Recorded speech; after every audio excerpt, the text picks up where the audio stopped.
Ladies and gentlemen and ladies, lads and lasses, guys and gals, internet friends, welcome back. Welcome back to the internet, the place where dreams die, virgins congregate, and multinational billion-dollar corporations steal your information and sell it for profit. What a beautiful place it is. Ladies and gentlemen, welcome back. Sanchez, oh, what is up, my dude? Good morning, brother. I hope you are having a wonderful day. Thanks for being here. I love you. I appreciate you. Last night, we went and watched the USA versus Belgium. It was Belgium, right? Went and watched the game last night. We went to the Buffalo Wild Wings, and I got to tell you, it went about how I expected. Did get some delicious wings out of the deal. Had myself an old-fashioned. So, all in all, was pretty good time. But, wow, what a devastating. I mean, I wasn't expecting it to go much better, but I'm just saying the fact that it went pretty much how I imagined it was going to go, it still hurt. It still hurt. You know what I'm saying? But, at least I got to get out of the house for a little bit. Yeah, it was rough, man. Grand Regent, what is up, my dude? Weird ass intro, but what's up? What is up, brother? It just came to me, bro. It just came to me. I was rushing around trying to get like everything set up for the stream. I literally, TMI, just ran to the bathroom to go pee because I was like, holy shit. Just as I started the stream, I realized I gotta go. When you gotta go, you gotta go.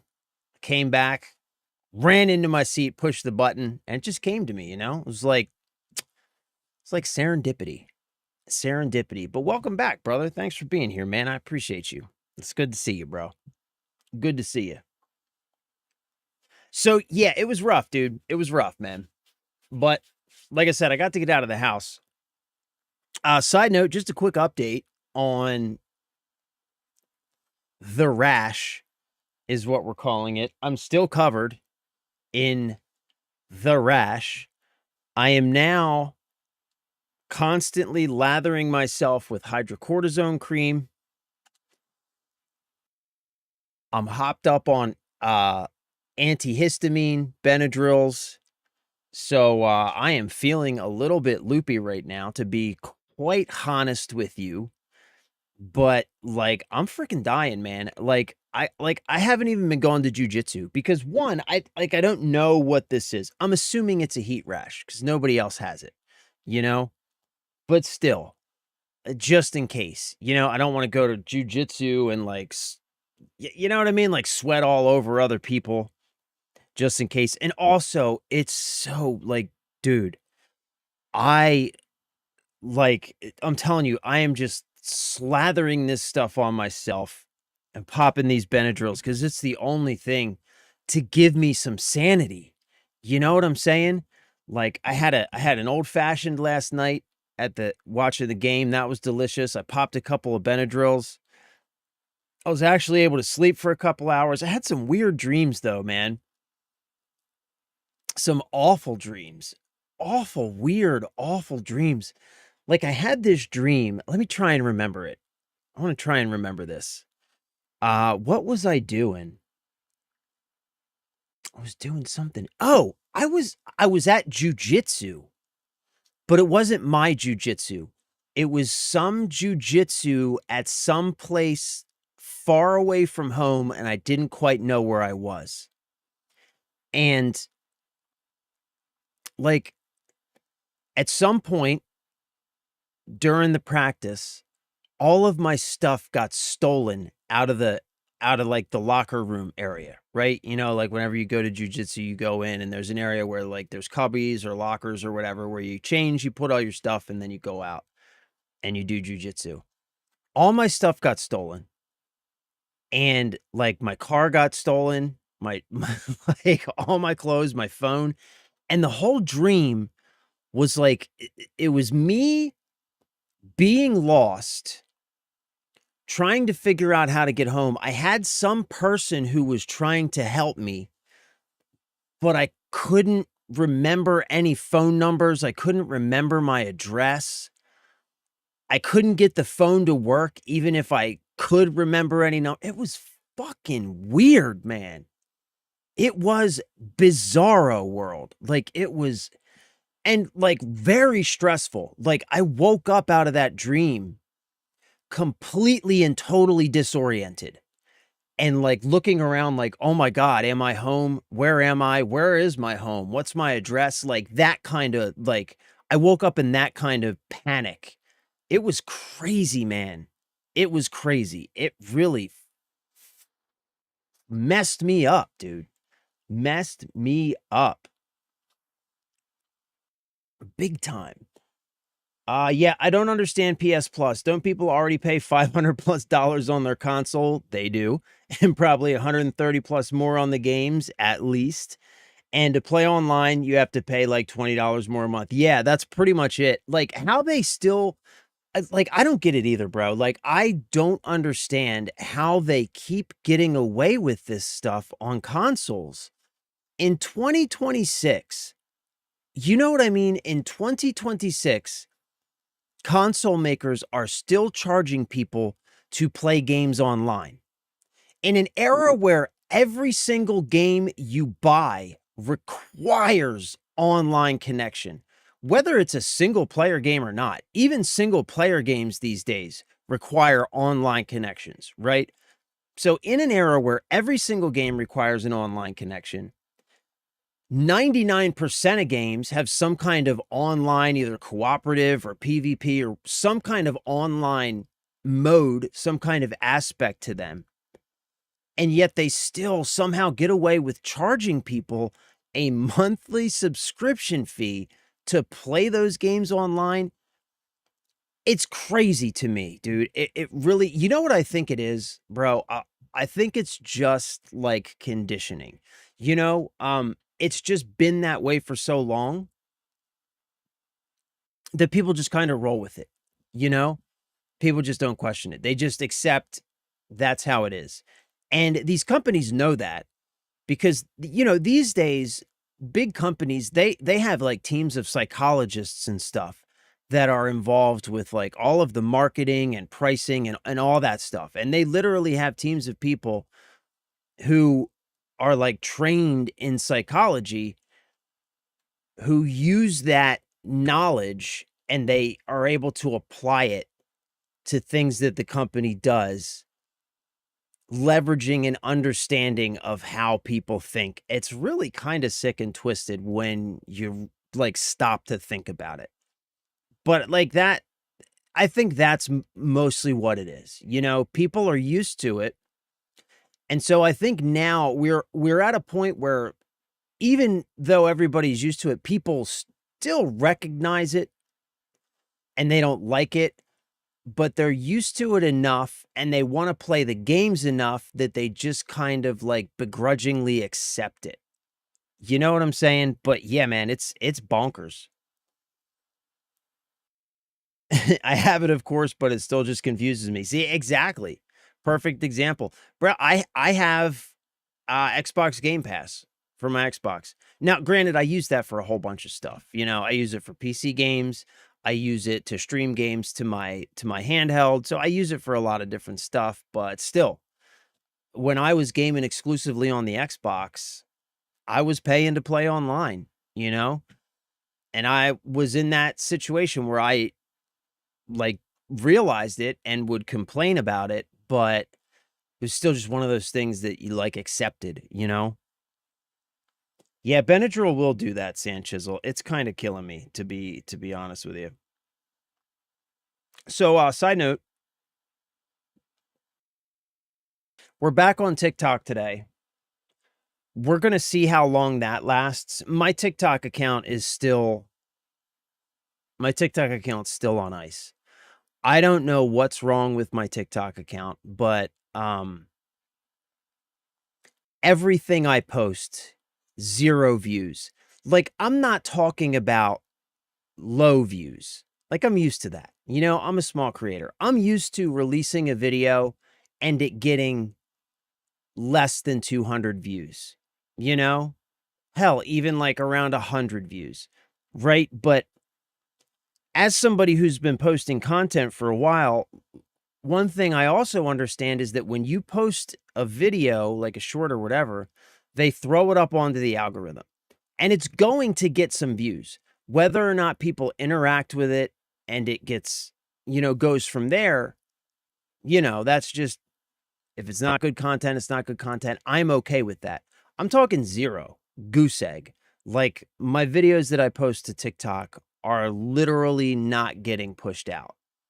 So whatever is going on with my account is still going on with my account. Because I did a test this morning, like a little 9-second video, and it's still sitting at 0 views.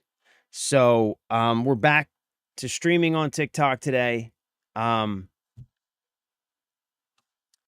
Highly likely that they're, highly likely that they're gonna stop the stream at some point like they did yesterday. Just an FYI, if they do that, I will not be restarting it. I kind of give up. I don't know what to do. You know, I don't know what to do. I know that there are people that like to watch on TikTok. I think for the most part, we've moved over to either Twitch or YouTube at this point, but yeah, it sucks, man. It sucks, Sanchez, because I put a ton of work into that account, you know? I put a lot of work into that account, and it's constantly like, I'm constantly getting restricted. I got banned last week. I just got the ban lifted. I just reinstalled the app on my phone today, and there's like this big warning on my account. Like, I literally did nothing. Like, you know what I mean? Like, I stream video games. We talk about video games and video game companies. It's like, I just, I give up. Like, that application, that ecosystem, that platform is just, it's garbage, man. It's really bad. And trying to be a creator on there is just, it's impossible. So yeah, I don't know what to do. I don't know what I'm going to do about that.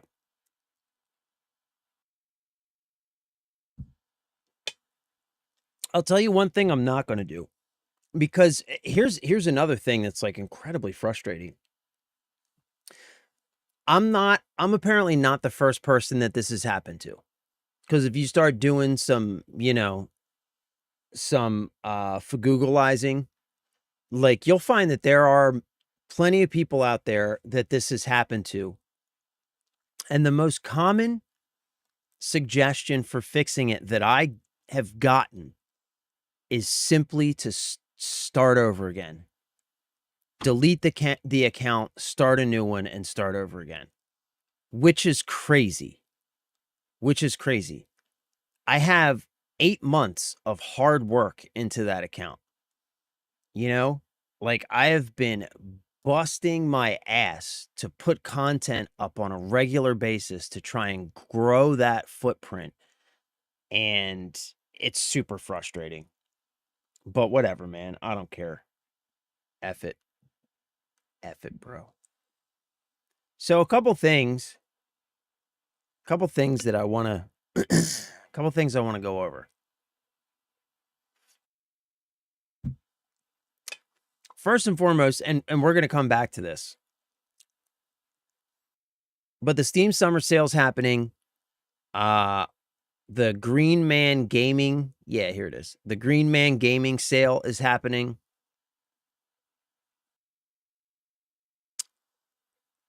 I need to pick up a Assassin's Creed Black Flag Resynced for this Thursday. It goes live this Thursday. So we got to pick that up.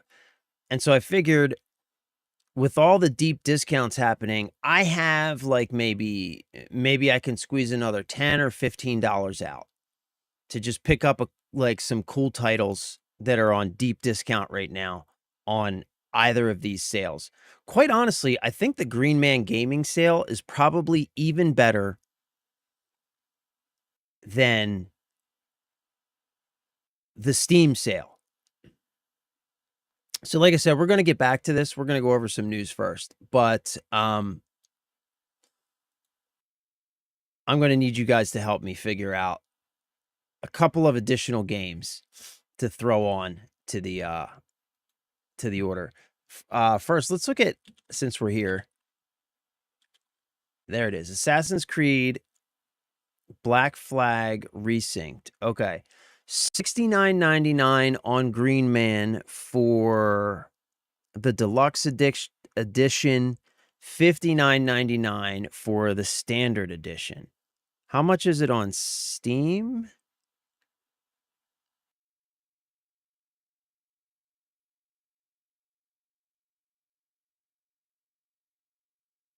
Okay. So same price on Steam. Interesting. Interesting.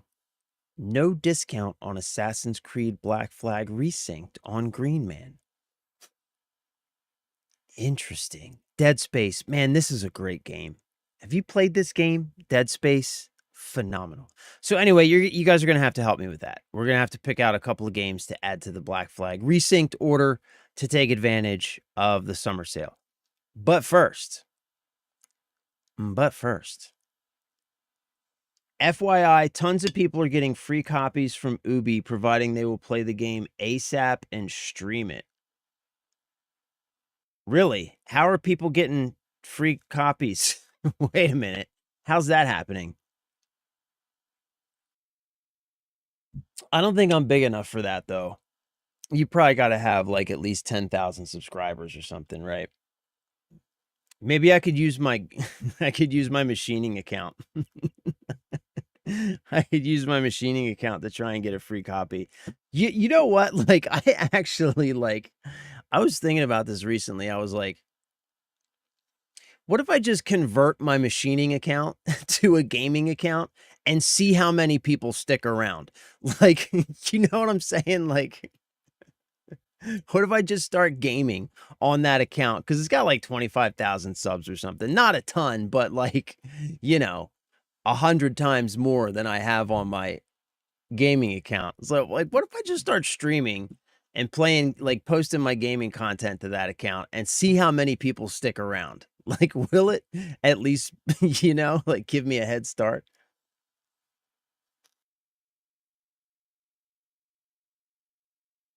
I definitely I don't think I've gotten an email or anything from Ubisoft telling me that they want to send me a free copy of Assassin's Creed Black Flag, so yeah.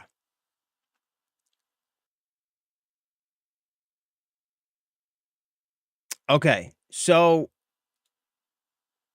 here's something that I wanted to talk about. This article here. You guys may have already seen this, but you know, Sony just recently announced, right, that they're discontinuing physical games, I guess is the best way to put it. They're discontinuing physical games 100% starting in January 2028. There's been a ton of backlash around it, you know. Everybody seems to be upset. Even people who are like, man, I just want to mention again how happy I am to see the response that they've been getting for this, because I was really afraid, man. I was really afraid that it was going to go the other direction. You know, I was really afraid that there were just going to be there was going to be like a majority of people who are just so used to digital that they would have been like, this is fine. And there are those people out there. But like the overwhelming, the loud, like collective voice on the internet is one that is very upset about this. And I just got to say, I am very happy that things have gone that way. But anyway, so they announced this. They've been getting a lot of backlash for it. And so, you know, people are talking like maybe they could reverse course. I mean, we've talked about it a little bit. I don't think they're going to reverse course just because I think that they think, like, the fact that they did this, I think that they believe that they are too big to fail at this, and I think that they believe that we as customers are just like, what's the word I'm looking for? Like, I don't know. Like, I think that they have so little respect for us as customers that they really think that it doesn't matter how we feel about it, because at the end of the day, we're gonna buy the consoles and buy the games anyway. That's what I think their perspective is. You know, I fully believe that. I fully believe that that is their perspective. You know, we've talked about this before, like the executive class, you know, that group of people, executives and middle management and all of the bureaucracy of big business has totally taken over the gaming industry. You know, the gaming industry that we often reminisce about was a very different industry, you know? The gaming industry that we reminisce about was one in which many of these developers who have either gotten huge or have, you know, become part of like much bigger conglomerate publishing organizations, etc. They started out as very small teams of passionate people, you know? Like that's kind of what the gaming industry used to be. Even as recent as like 20 years ago, the gaming industry was still a very, you know, sort of a ragtag, scrappy sort of industry, you know, where small groups of very passionate people who really believed in the ideas they had and the things that they were making were literally like kind of performing magic to put together some of, you know, the most amazing games in history, games that have built trillion-dollar franchises these some 20, 30 years later, right? But that industry that we remember and reminisce, that vision of that industry is long gone, long gone. And it has been replaced with the executive. And the thing about that industry that we reminisce about is that those people, they were people that you and I would be able to relate to, people that you and I would be able to talk to, you know? They were like normal people with big ideas, passion for like pop culture and gaming, you know? Um, and so when they made and put out games, it was naturally important to them to put out a game that they would love. And in so doing, because they are from the same kind, cut from the same cloth as your average gamer is, those games were also just inherently games that we loved as well, right? But those people aren't in charge anymore. And the people in charge is that executive class. And that is really the root of all of the issues in gaming right now, you know? Because it is now run by people who are in it solely for the profit, people who not only don't care about video games, don't know anything about video games, right?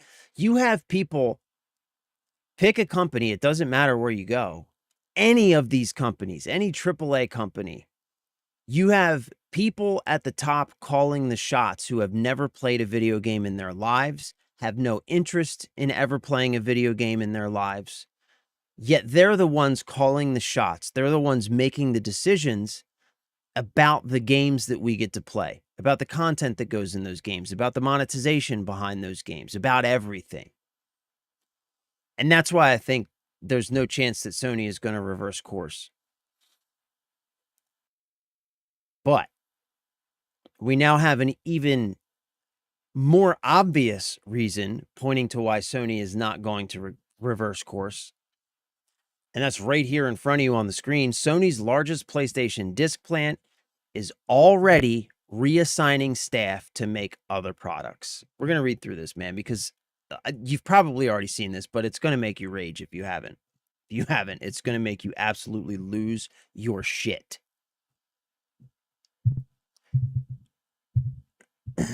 Friend received a copy with a dead Twitch 3 subs. Just contact Ubi support. Inform them you're planning on playing the game on your stream. You have multiple platforms, including your machine and YouTube, plus this one.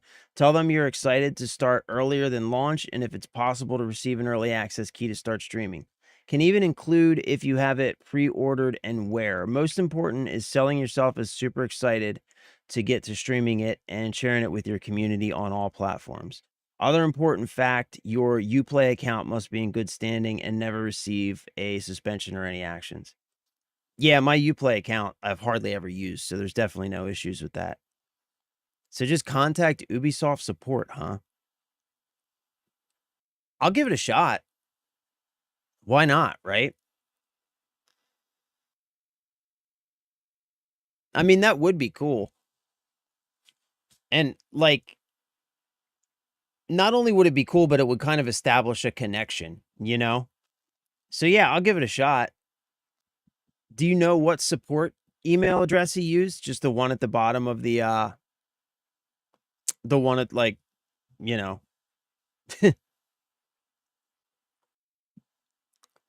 Check this out. Already TikTok Live restricted for some audiences. Your live contains themes that some may find uncomfortable and has been restricted. Reason: regulated goods and services. I fucking give up, dude. I fucking give up.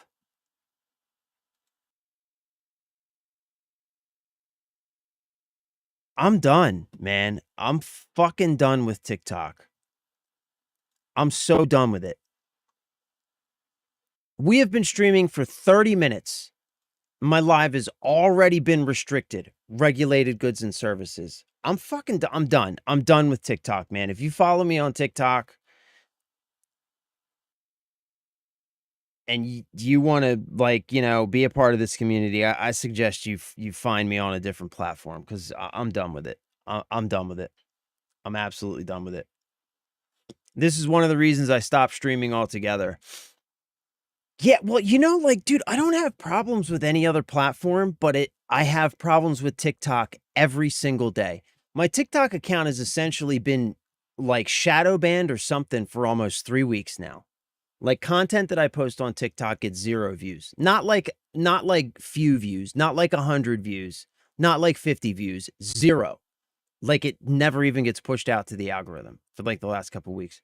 And every time I stream on TikTok, I get restricted, I get banned. Literally, we've been streaming for 30 minutes and haven't talked about anything except for the Steam summer sale. And we're about to read this article about Sony. Like, what is the problem? I don't get it. I do not get it.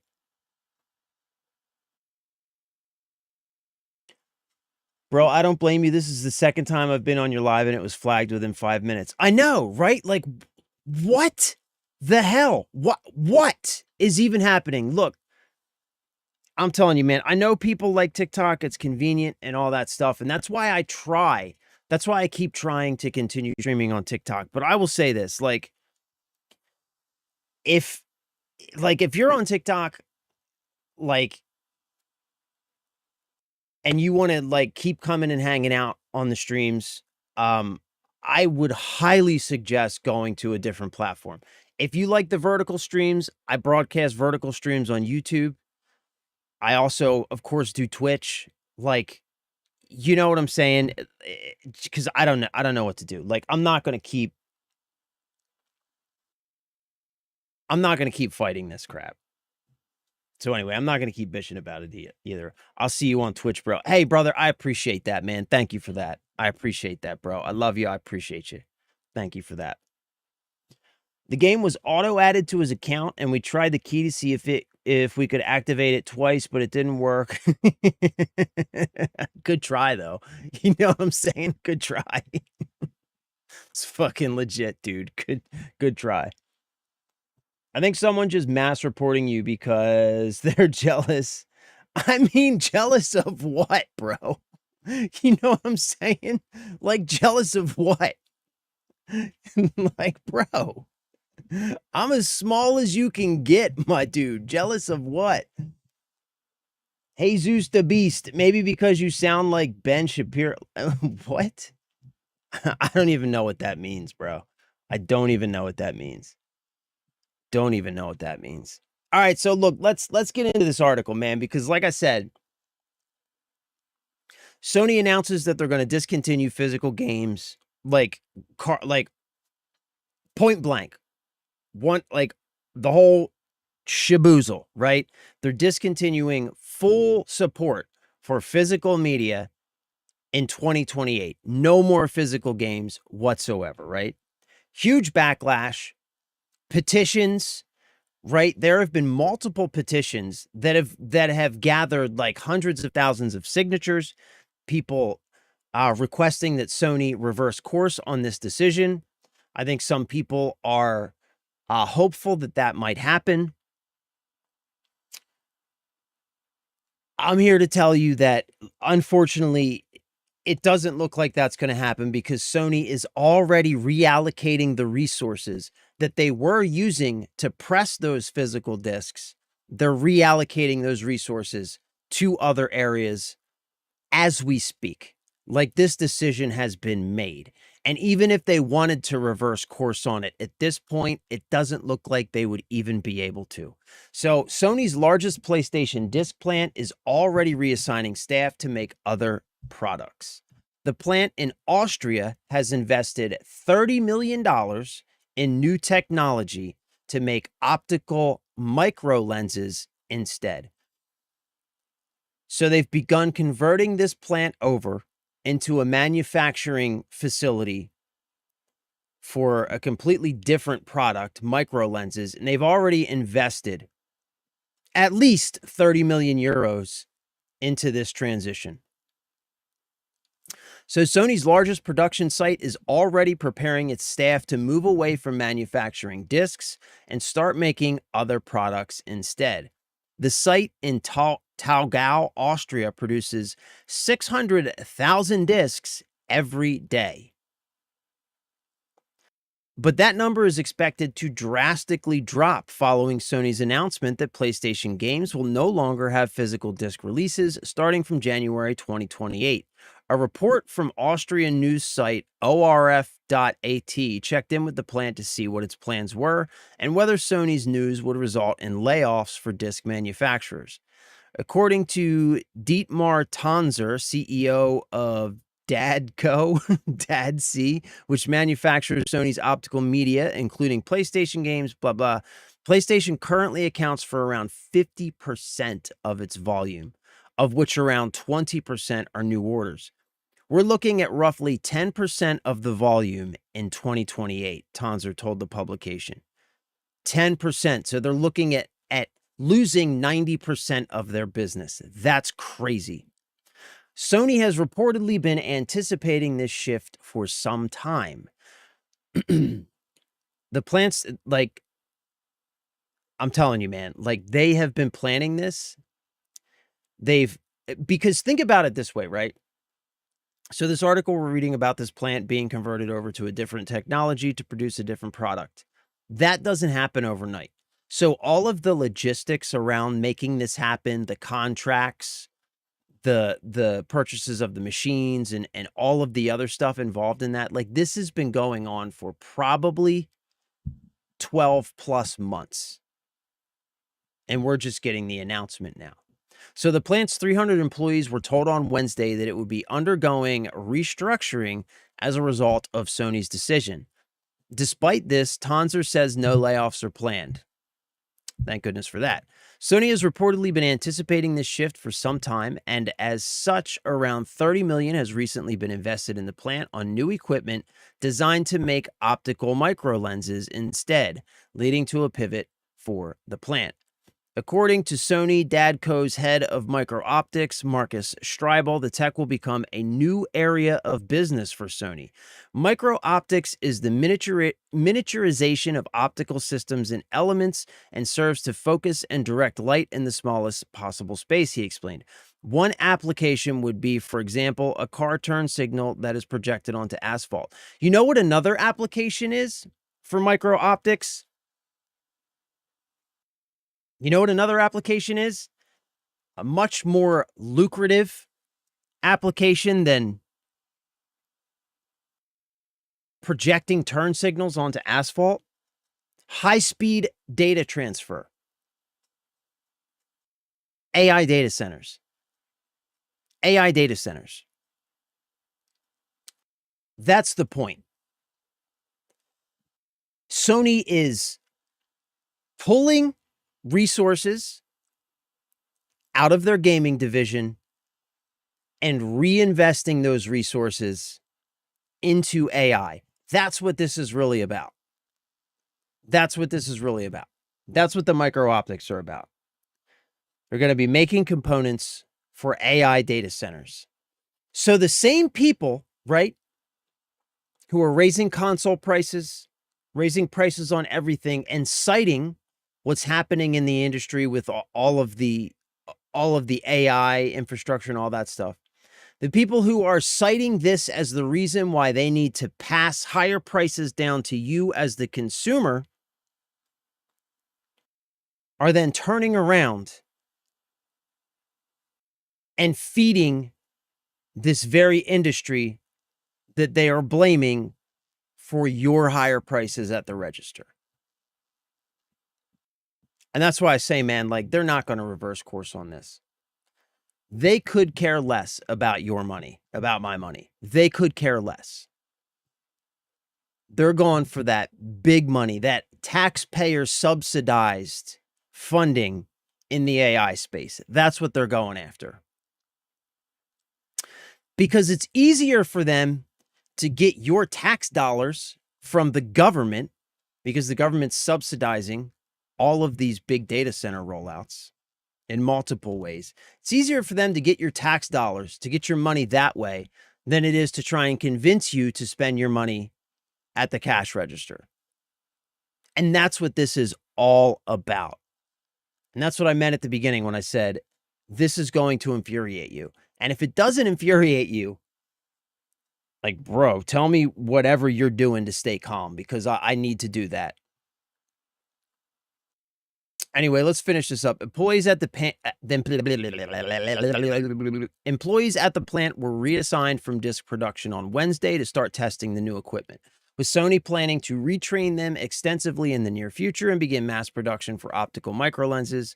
This news may come as a blow to the organizers of numerous petitions which have started appearing online as a result of Sony's announcement. The most prominent being Don't Kill the Disc, which was launched by Canadian retailer PNP Games and currently has more than 30,000 signatures. Has a lot more now. I think it's like a couple 100,000 now. With Sony already investing tens of millions of euros in new equipment to retrain its disc manufacturers to make other products, the prospect of a U-turn appears unlikely. So yeah, man, that's like the unfortunate news here, is that Sony is like well past the point where they've made up their mind.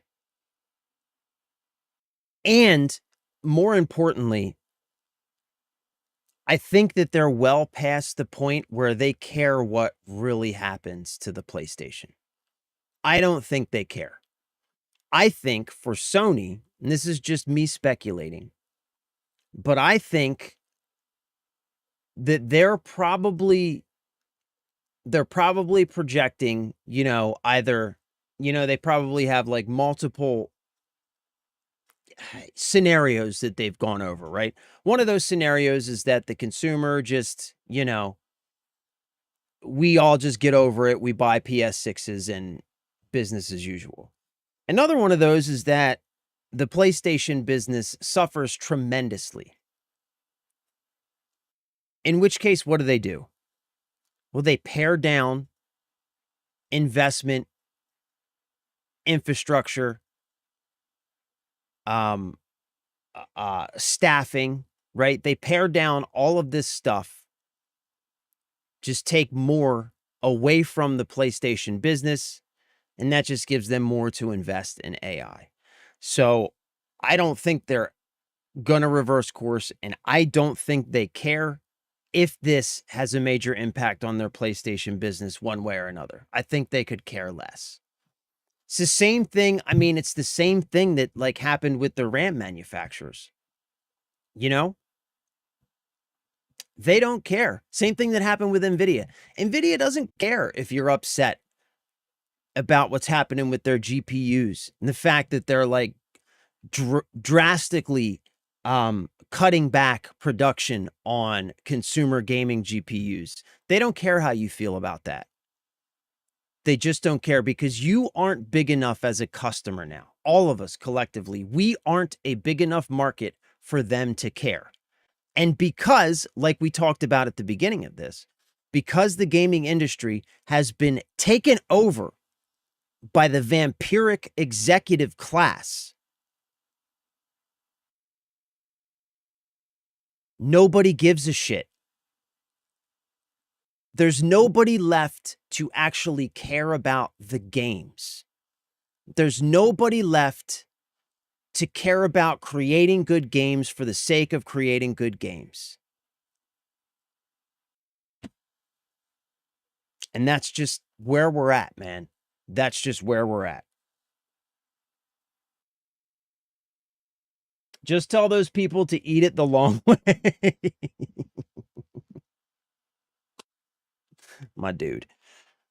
Sony Props has a ridiculous lease on that property, and it's cheaper to pivot to support AI with Opta lenses and save face on. We're keeping our workforce. Yeah.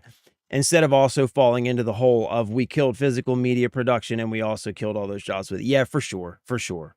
For sure. I can see a future where stream computing is a thing to include gaming. Yeah, I mean, Corn, that future's already here, bro. You know, like you can already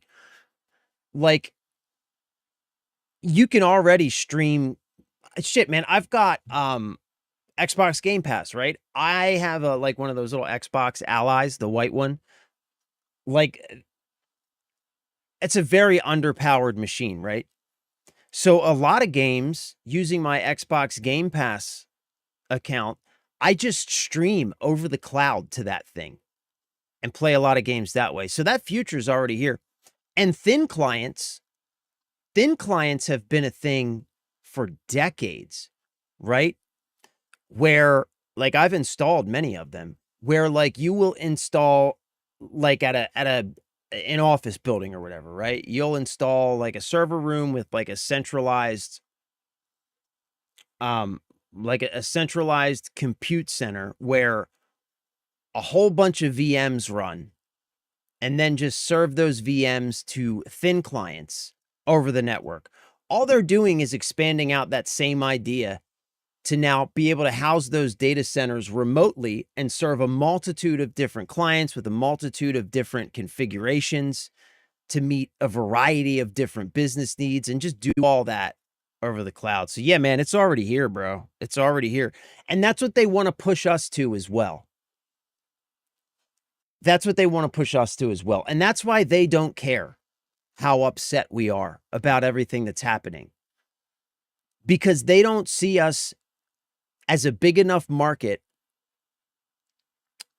to be worth continuing to actually manufacture physical products when they can just use their collective force and leverage to strip us of even the ability to obtain physical compute to keep in our homes, and then put us into a situation where basically you want a computer, you want to make videos, you want to use Photoshop, you want to play video games, you want to browse the internet, you want to do any of these things, well, you can either spend $10,000 for a single stick of RAM, right? Or just stream everything.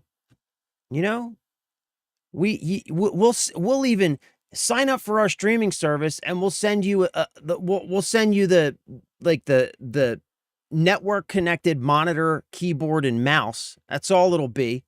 You connect that to your internet service and everything just gets streamed to that. Like, a regular computing workstation, all just streamed over the network. So yeah, they don't care, man. They don't care because that's the future that they're pushing towards.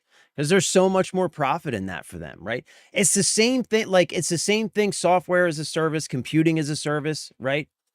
The same reason they want to push games to digital, that's the first step, right? Because it cuts out all of the infrastructure cost for them and it turns it into pure profit, pure consumption. All that they have to do is push bits over the wire. That's all they got to do. All the rest is profit.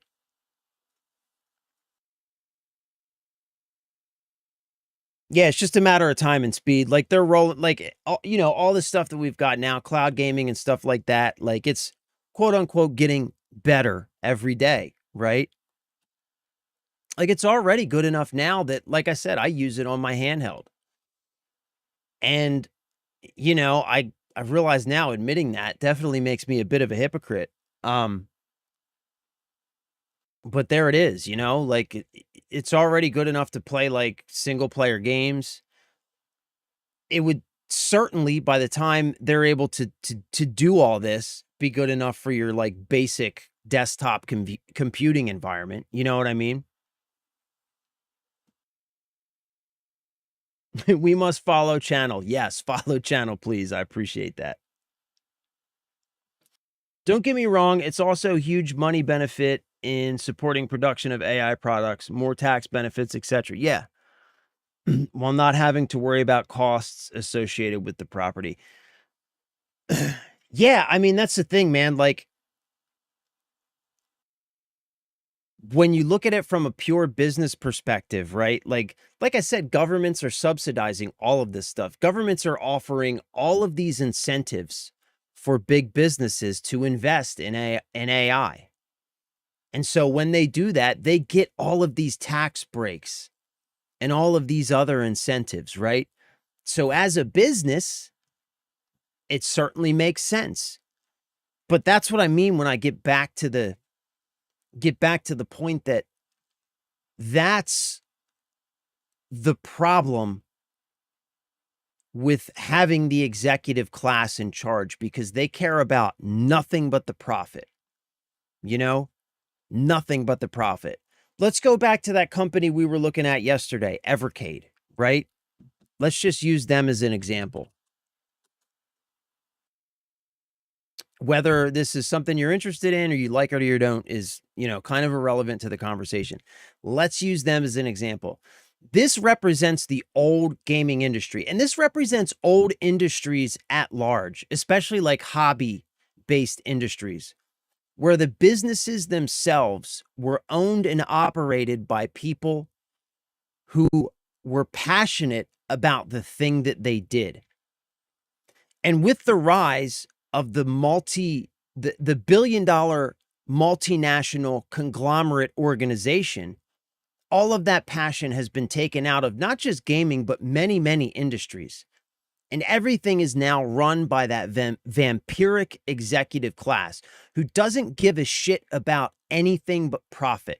They don't give a shit about providing you with anything that you want, anything that you need. They could care less. They could care less. But you have a company like this where in the midst of all this stuff going on, they're still doing this because they're passionate about the thing that they do, right? Unfortunately, the gaming industry has been completely supplanted. The entire, all of the leadership in that industry has been replaced with people who are making the kinds of decisions that we see these gaming companies making now. And they could care less whether or not these gaming businesses continue to even exist. Sony could care less whether or not PlayStation continues to exist. They just don't care. Oh, look. We have detected inactivity during your current live. Complete the verification to continue your current live. I am so sick of TikTok. I hate you. God, I fucking hate TikTok, man. I have one central computer in my home where 5 people all use, and for the meme, I use LOS laser data. That's amazing. Line of sight, that's awesome. Actually, so when I used to live in San Francisco, there was a really cool LOS like internet provider in SF, because they could put like the dishes or whatever on the rooftops, and they actually offered a really good internet service for like super cheap. I wonder if I can't remember the name of the company, but yeah, it was pretty cool. Not the TikTok hate again. Careful, they'll get you for bullying again. I know, bro. I know, man. Like, I just don't know what to do, man.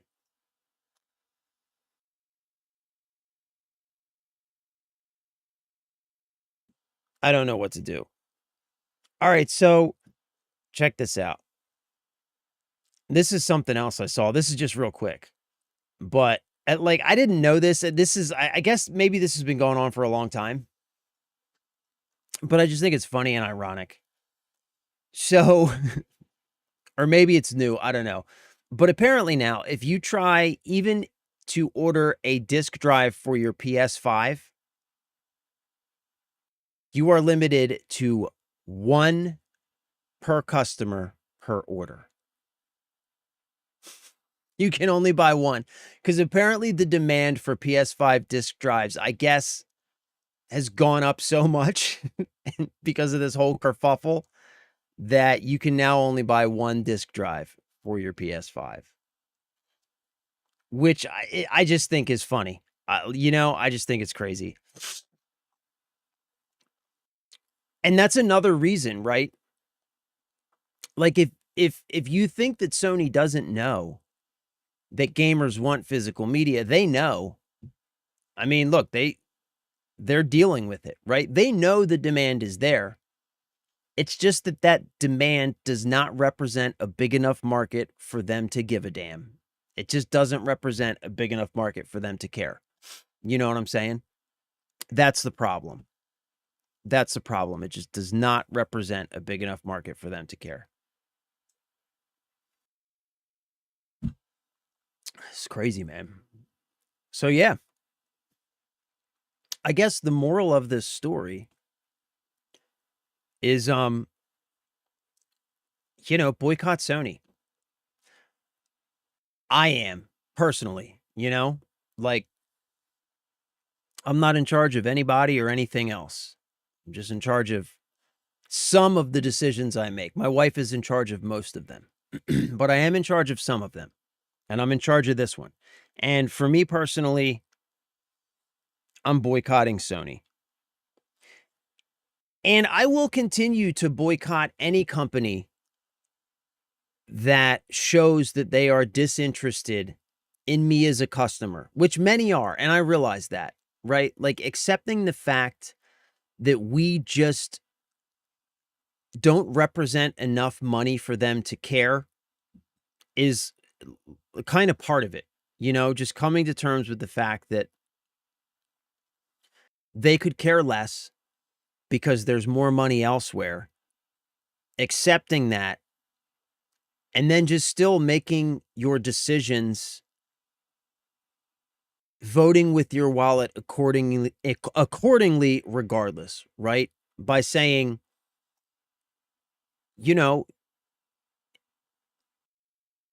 a digital only console is not a service that I'm interested in, so I'm just not going to buy it. I know they don't care. I know it's not going to make a difference. I'm not making that decision because I think I'm going to make a difference. I'm making that decision because I am already forced to pay for many things that I don't want to pay for, whether it's through taxes, paying for insurance, right? I am already forced to pay for so many things that I don't want to pay for.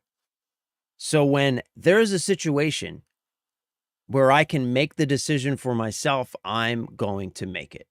And for me personally, I'm done with Sony. I'm done.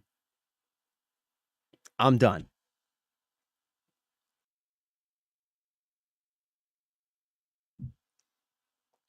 It sounds like my mod life is going to get busy as fuck. Yeah, bro. I mean, there's plenty out there, right? There's plenty out there. And you saw this. I'm getting into this, man. I'm getting into this. This Evercade thing, I think, like I might have to wait till Christmas or something, but I'm going to have my wife, I think, for Christmas this year. I'm going to ask for like one of these consoles, like maybe one of these handhelds and some of these cartridges. And I'm just going to start putting my money into businesses that align with that I align with on some level. You know what I mean? And I'm just going to start purposely doing business with people who share at least some kind of common interest, align in some kind of common way with like the things that I care about, the things that are important to me, right? And stop giving money to people who are simply making things that I may be interested in because they want to sell them to me for just because they're interested in the profit, not because they're interested in making a good product that I would want to enjoy, but simply because they say, oh, hey, look, these people like to buy these things. Let's make some of these things. Let's make them as cheaply and as shitty as we possibly can, sell as many of them as possible. You know, instead, I'm just, you know, that's at least that gives me a little bit of, it makes me feel like I have a little bit of autonomy and can exercise a little bit of free will and power in my life. You know what I mean? That's where I'm at.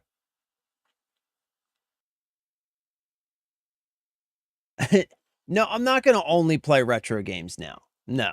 But I'm saying I am going to, I think, be a lot more thoughtful about the decisions that I make.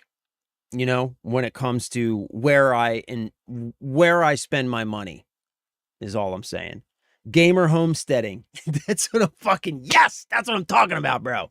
That's what I'm talking about. Gamer homesteading. We are doing it. Gamer homesteading right here. You saw it here first. That's what we're doing. That is what we're doing. All right. So I don't want to like yap at you guys the entire stream here. Oh, wait, there is something else we got to do though. All right. So, Assassin's Creed Black Flag Resynced comes out in 2 days. Right? So I got to pick up my copy. And I figure since I am already picking up this, I should add like I don't really have money. So I'm thinking like maybe add like a couple super cheap games from the Steam sale onto my order, but I don't know I don't know what to buy. I did see this. All right, let me show you this cuz this is something I'm super interested in. Come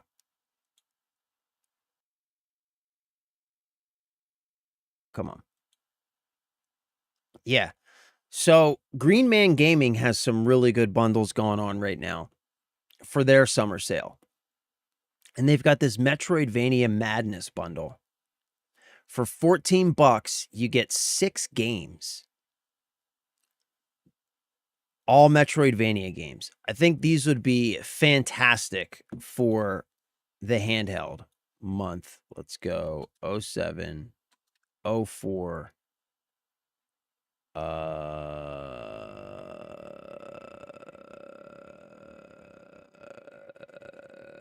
What year? What? I tried 1776 before and that didn't work, right? Right. Right. That's not going to work. Let's say 2000, right? Damn, the year 2000 was 26 years ago. That's crazy.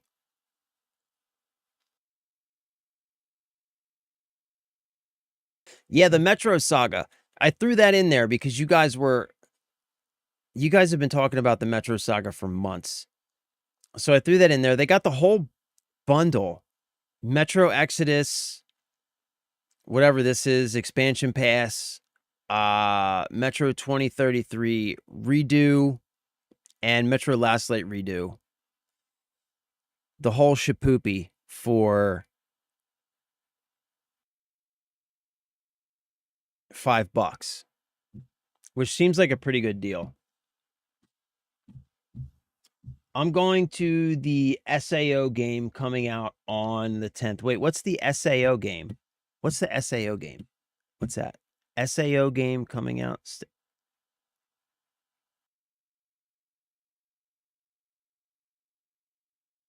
Weird West. All right, let's look at Weird West. Weird West. Let's check this out.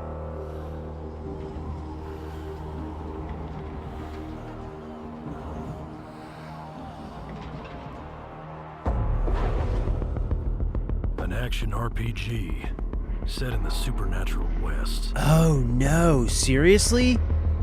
Yeah, dude.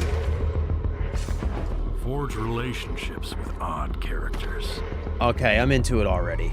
Make friends and enemies. Oh, I'm into it already, dude.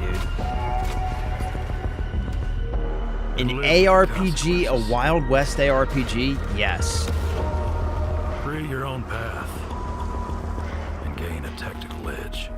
Move by day or by night. Talk your way out of sticky situations. Okay, yeah. Yeah, this would be perfect for the handheld. That's what I'm looking for, is games that I can play on the handheld. That's why that Metroidvania thing is, like, really... Enhance your arsenal. Oh, yeah. Yeah, man. Choose your approach. This looks cool, dude. This looks Master super a cool. plethora of sandbox. You heard the song, old friend? No, I ain't gonna sing it. Go. Kill a man outside Grackle.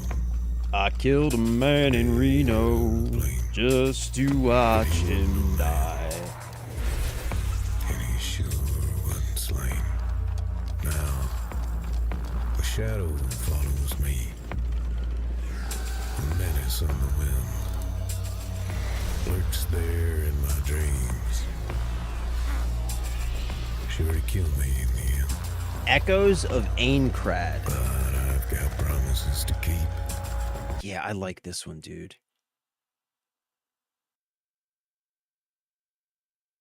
Yeah, I mean, $5.99, that's not bad. Okay. All right, I like that one so far. What'd you say? Echoes of Aincrad? Echoes of Aincrad. Oh, this is full price. Yeah. Okay. Let's check it out, though.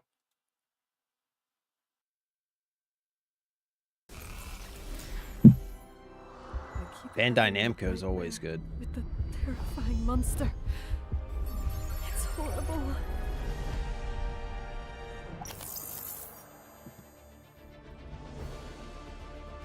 Oh, JRPG? Yeah. You play any of the Dragon Warrior games on the, or Dragon Quest games on the Switch? Ready?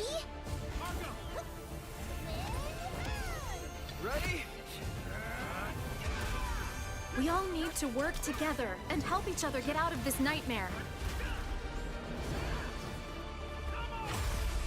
Let's show them how well we work together. It's been a long time since I've played a decent JRPG, man. You know, one of my favorite games of all time, actually, if you're into JRPGs, I don't even know. Do they even have it for PC? Lunar the Silver Star? Yeah. Oh my gosh, man. I played this. Bunker the enemy? I played this back when I was... Oh my gosh. This game, dude. This game. When I was a kid, I remember playing this game. I had it came with a big, huge fold-out map because there was no like map in the game, right? So it came with this big, huge fold-out map. I remember being a kid playing this game in my bedroom with the big fold-out map on my wall and a notebook to keep notes. And it was just such an incredible experience, man. Like, games aren't really like that anymore. You have, like, notes in game and you know what I mean? You have maps and it's just games aren't like that anymore. It's granted, there's a lot of friction in a game like that. You know what I'm saying? Like having to navigate via a physical map, you know, like look at where you are, find that place on the map and then say, okay, so I need to go up and to the right or whatever to get where I'm going. But oh my gosh, man, like what an experience. What an experience. And this was one of the, it had to be like the first really big, like JRPG style game that I ever played. And it just felt so huge at the time, man. It just felt like it was like just had no boundaries. It just, everything about it was so big. And it was just this big, huge world and this big, huge story. It was so cool, man. It was so cool. Yeah, the good old days, man. The good old days. The good old days. All right, so I want to check. I wish I could get that. Let me see.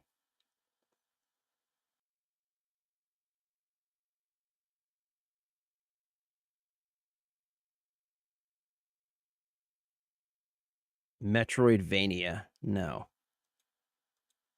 Great on deck. That's crazy that Baldur's Gate is deck verified. That's bananas. $44.99. They've got no way that Assassin's Creed Black Flag Resynced. No freaking way, man. I tried playing Assassin's Creed Origins on my handheld and it was unplayable. Like it was legitimately awful. There's no way. There's no freaking way, dude. No freaking way.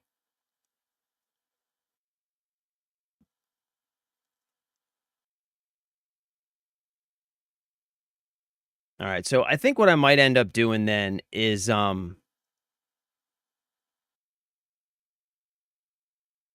probably I'll pick up Black Flag Resynced. I guess I'll get the Metro Saga bundle because you guys have talked about that a lot. Weird West looks really good. I think I'm into that, so I'll probably pick that up. And then I'm probably going to pick up this bundle on Green Man because I love Metroidvanias. And I mean 6 Metroidvanias for $14. You know, that seems pretty good to me. And most of these look pretty good too.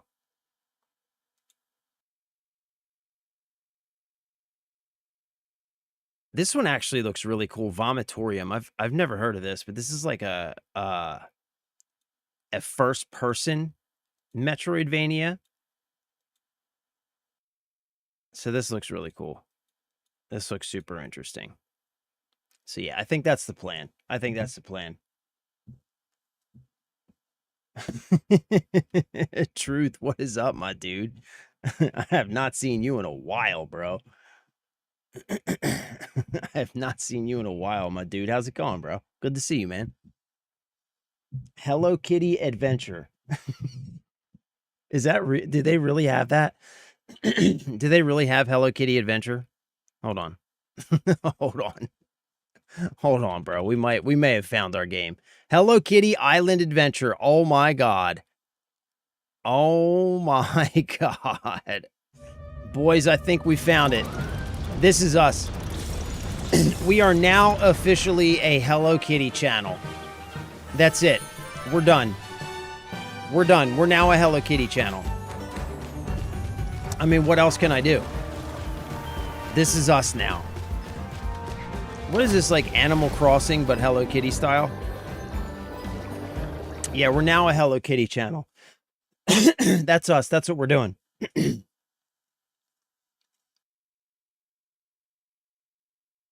And they finally made the Hello Kitty Island Adventure game that was memed out the ass. Is that when I did not even realize that it was a South Park meme and they made the game? That's awesome. Ooh, Game Pass has Winds of Arcana. Ooh, ooh, ooh.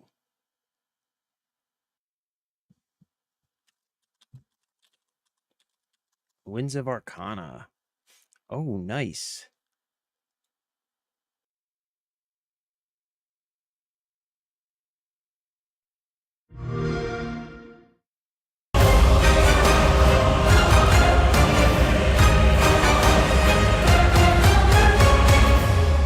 Oh yeah, I'm into it. I'm into it.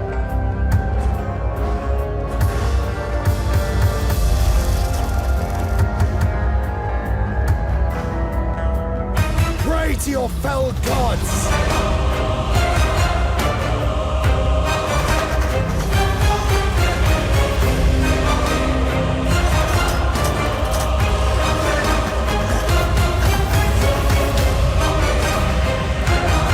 Yeah, that looks good. You know what? What Game Pass needs? They need the ability for me to be able to install, like, push games to any of my Game Pass connected devices from any other Game Pass connected device. Right? Like if this button here, instead of saying install, said install to, and I could click a drop down and I could choose like my handheld, I could choose my Xbox, I could choose my main PC. That would be fucking rad. That would be rad if they could make that happen. That would be huge. All right, so I think we're decided, man. We're going to go with I got to check with the wife first. But I think I'm going to do, of course, we're going to get Assassin's Creed Black Flag resynced. We'll be playing that Thursday. We'll get the Metro bundle. And we'll get Weird West. And then may or may not go with this bundle on Green Man. Or I might just stick with what we've got because I don't really have much money. And I was thinking like maybe 10 or 15 bucks on top of the Assassin's Creed order. So that works out. That looks good. I like that. I'm down. I'm down. I'm down with it. I'm down with it.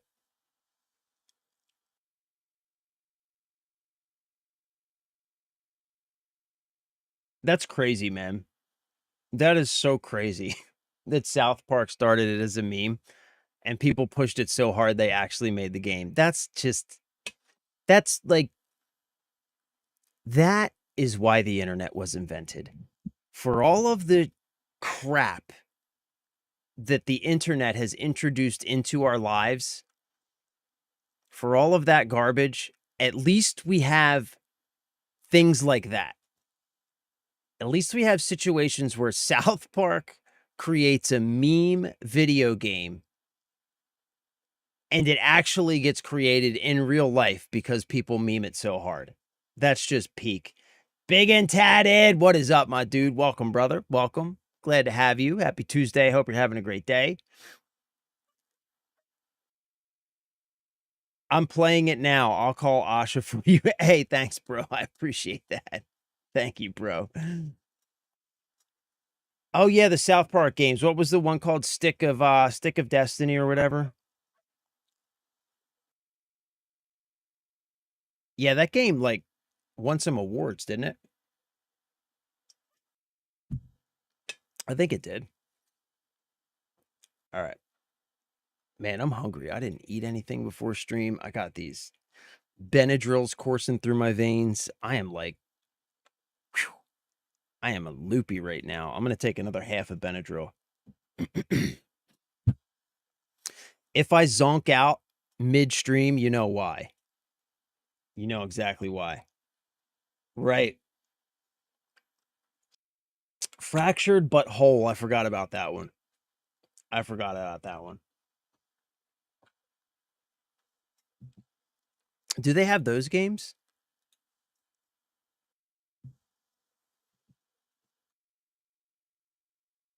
South Park. There it is. $5.99. The Stick of Truth and Fractured but Whole. $5.99 a piece.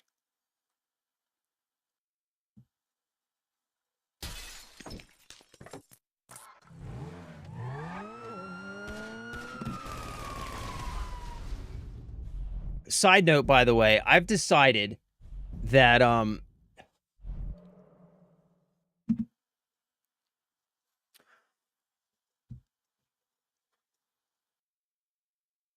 don't think we're gonna bother with GTA Online, at least until GTA 6 comes out.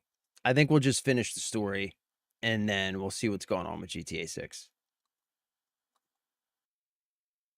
Because we've got shit, man. We've got Assassin's Creed coming in 2 days, and I figure by the time we finish that, because you know how long it takes me to get through games. By the time we finish that, the Halo campaign Evolved should probably be out. Like, if we can finish Assassin's Creed Black Flag Resynced before the Halo remake comes out, I will feel like we have accomplished something. I'll feel really good about that. All right, let me let my dog in. He's losing his shit. Hold on, I'll be right back.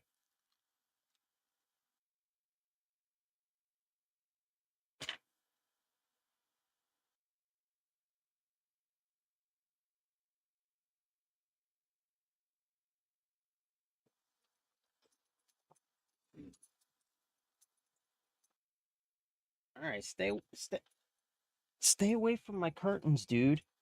Stay away from my curtains, dude. Stop messing with my curtains, Doodle. Damn, bro. Why? Just chill. I let you in here. Just chill, bro. Relax. Be cool, homie. Be cool. Fractured but Whole in the Stick of Truth on Game Pass. Freaking sweet, man. You guys are crushing it with the recommendations. Do we have no game sound? There we go. Okay.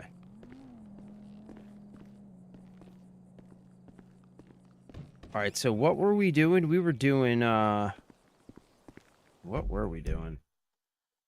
Great question. What's this?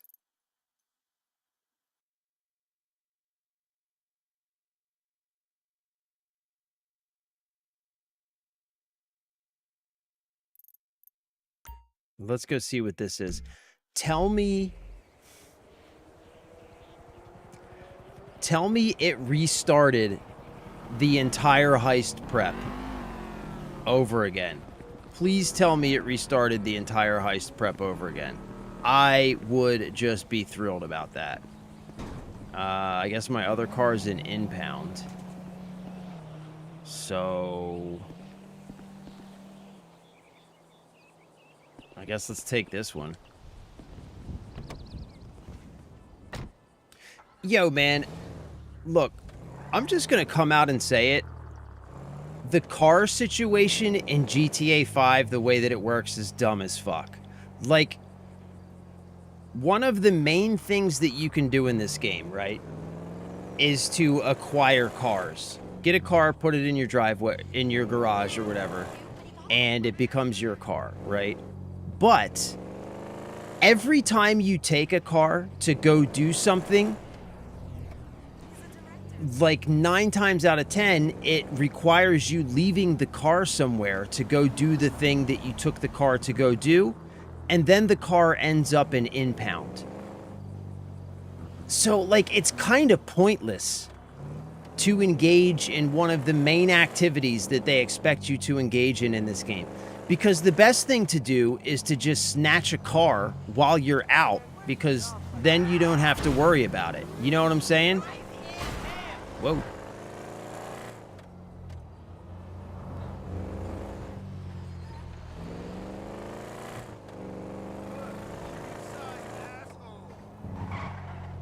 Ooh, too close. And you don't have to worry about beating it up either.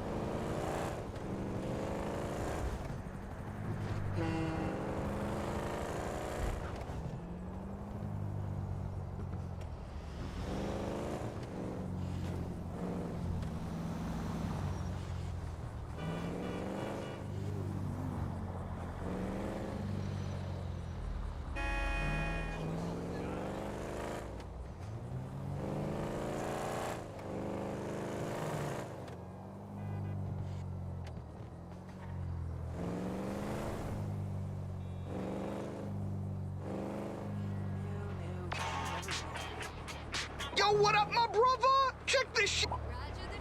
No, god damn it.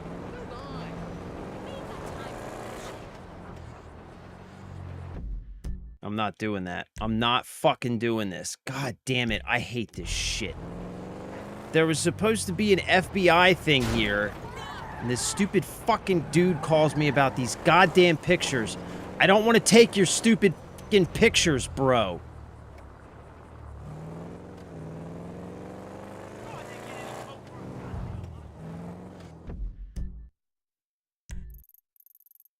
All right, I know we need to go over here somewhere, so let's just go this direction.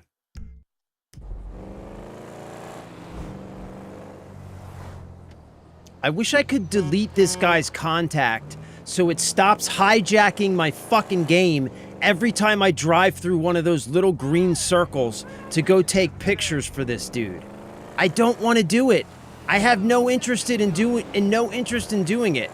So why does it keep hijacking my game and trying to force me to do it? Drives me crazy, man. Raise up now, motherfucker.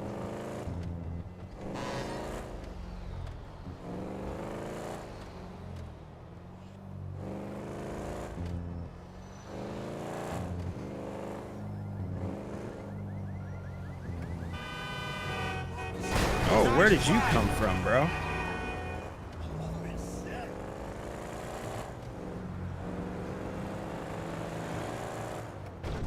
You're more stoned than I am.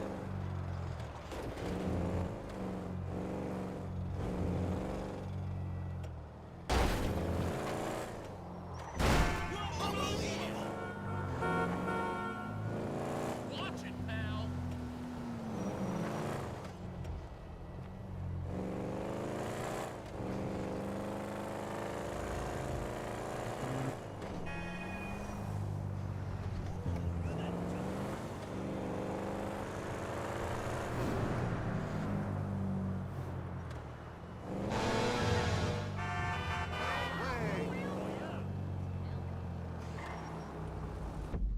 Is it seriously not going? Like, get this fucking mission out of here, dude. How do I get rid of this fucking mission?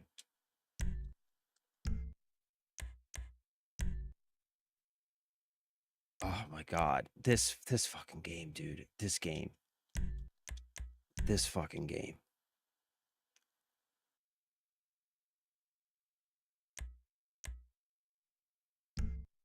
What?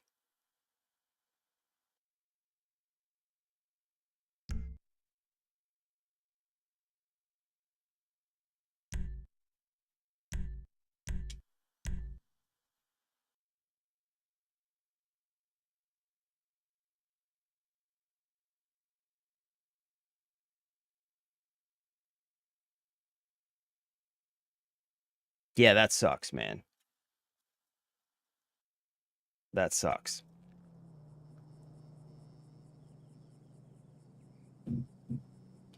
Like, I ain't trying to talk shit, but I feel like I'm starting to remember why I never finished this game.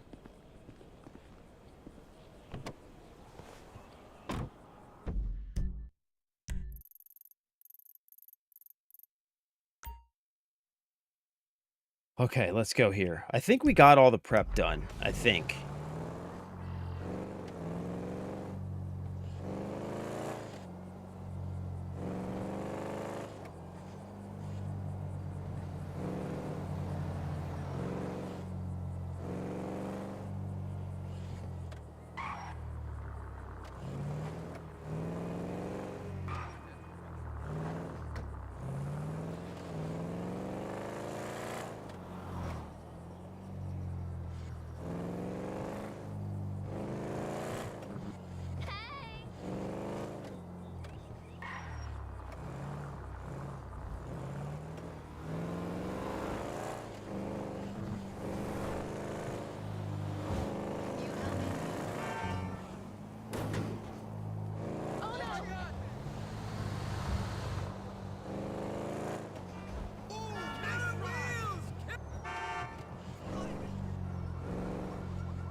So many cars honking in the background.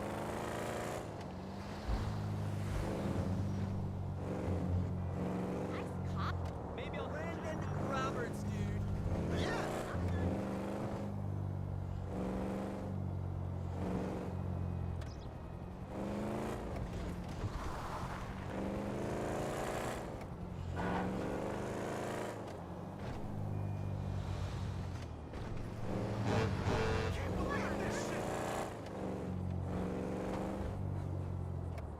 All right, we're almost there.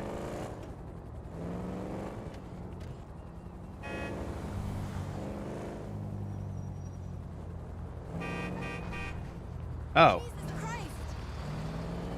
Oh, we're going back to Trevor's place. You owe me $20. Absolutely.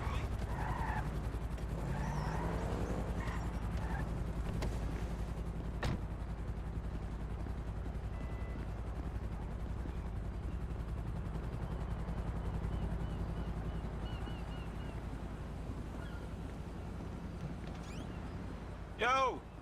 Yo, Frankie, we were just talking about So what you. we doing here? We're working, amigo. Taking a score. Yeah, done buddy. most of the planning, and I think we're gonna literally make out like bandits on this. Did you talk to Lester? Yeah, I called him. Apparently he's in the hospital having his vagina cleaned or some shit. Get a wasting disease. 20% saved. Nah, that's not how we work. Well, you'll forgive me, but that's how we're gonna work this time, all right? We're doing it my way, because as I recall the last time when we did it your way, we all got shot at, you got buried, resurrected, turned into a twat, and Brad ended up in a fucking prison! Yeah, and Lester told us not to do that job, but we did it anyway. And Lester seems pretty good, man. Would you shut the fuck up, all right? And you, Michael, owe me, all right? So this time, we do things my way. Yeah, and what about after this? After this, we think about things. So what's the plan? Easy. All right? We are sinking a freighter into Los Santos Harbor. All right? Now, I think it's a Dad's solid little plan. helper, you're going to be on the bridge. All right? You're the lookout. And you're boarding the freighter and planting charges. Me, I'm running the deep water salvage operation with a little help from my friends. You, Fat Man, of course. Well, you're not one of those friends. Which part is easy, though? Oh, for fuck's... Where'd you get the pussy, Mikey? Man, fuck you. Ah, better. I like that. Fuck you. Good. Good. All right, now let's go make some money, ladies, huh? Brilliant. Don't be a dick. Oh, your wish is my commando, master. Let's go, Junior. Hey, wait. Get Michael a wetsuit, all right? Take him to the boat. Oh.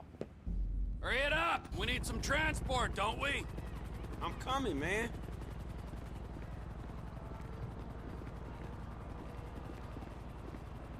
let's take your car, buddy. Oh, we taking my car, are we? I'm dropping you on the Port City side of the Miriam Turner overpass, aight? Almost forgot. Here's the rifle with a thermal scope. Almost forgot. I was kind of sold on like a well-organized job, planned out, with Lester's weird eye for detail. I got an eye for details, kid. Little details like your brick of blow being drywall. Okay, man. I'm grateful for that, dog, but buying cocaine is a whole different thing from sinking a container ship into a harbor. Not really, kid. It's all about what's inside. Cool, so what's the thing, man? I don't know what it is, but I know it's important. You heard of Merryweather? Yeah, maybe. Merryweather Security Consulting, the company our government uses to fight its wars and protect its shady interests all over the planet. They're the army? They're like the army, only they're private. So Man, they this cost Benadryl's more. got Anyway, me they've just been feeling a cleared little to take spaced out, government I'm not contracts gonna on lie. US soil. And what's one of the first on the list? This container at the port? Exactamundo! So it's gotta be valuable, right? But it's Anyway, also it got doesn't me matter not 'cause your itching job like is not crazy, to so that's understand, good. It's to shoot at people who try to stop us.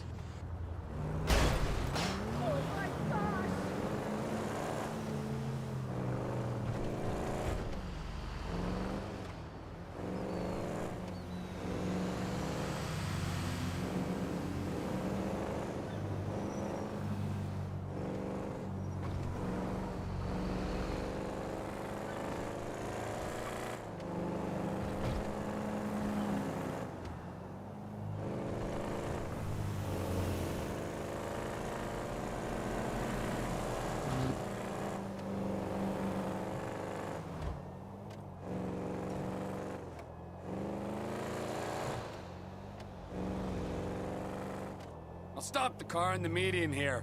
Get out, find your spot on the side of the bridge, and call Michael. Okay, man, right. sure. Here we go.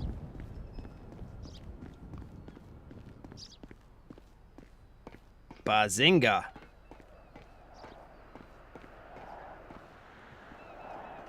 Don't get a DUI. Hey, dog, I'm Dude, in I'm position. telling you, Let me know man. when you're ready. I'm definitely feeling a bit spaced out, but it does help. Like, I'm also not All right, F, I'm in going position. crazy right now. Damn, that's a long way up. Like, So make still sure I a don't little run itchy, into any trouble when I but get there. Fucking Trevor. not going All right, insane. I got you, homie. Hey, yo, there's two guards. These are bad dudes, right? I read up about these fools online. Yeah, they're a nasty bunch. Ooh, It's 2 clear, for man. Climb one, aboard. bruh. Things I 2 do for for old 1. friends. See that shit, son? T-pick 4 spots for the bombs. Keep an eye on me, okay? They guarding that ship in numbers, man.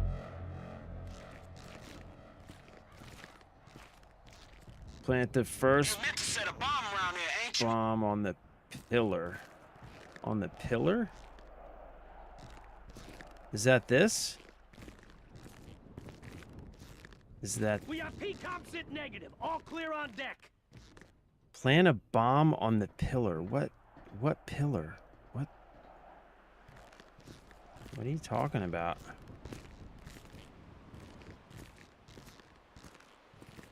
Down here, maybe? No.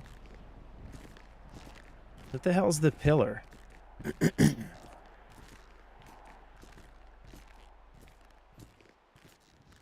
On this thing? No, it can't be this thing. I guess it's got to be this thing, right?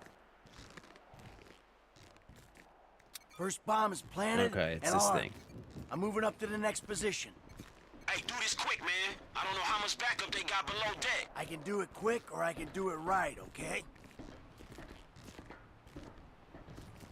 Quiet as a mouse up here.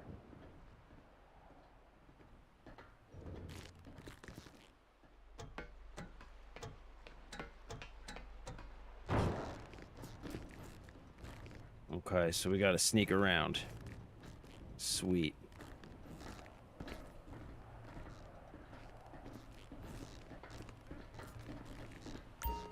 Suspicious person!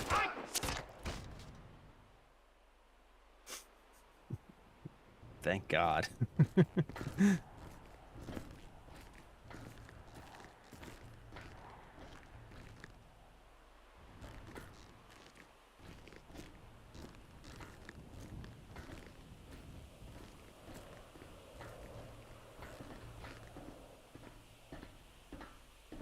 He's smoked! One of ours! We're alive, gentlemen! You gonna plant that bomb there? Second charge set. 2 to go.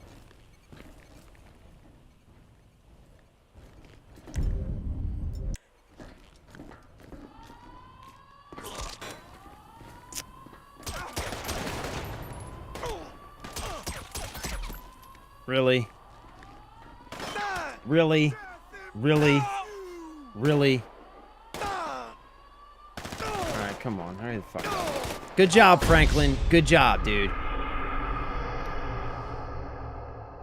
Good fucking job, Franklin.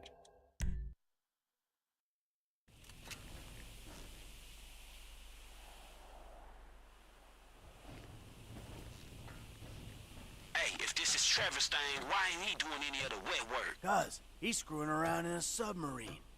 I don't know how we got roped into this shit.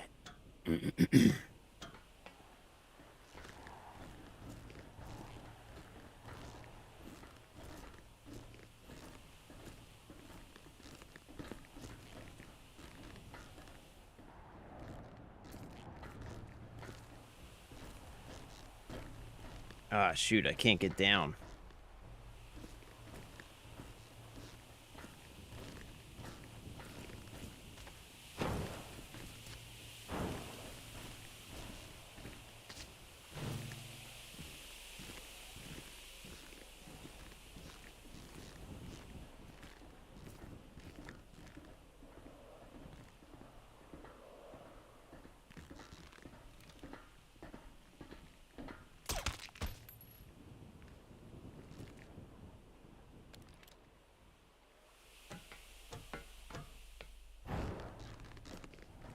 Alright, can I hide this dude somewhere? No.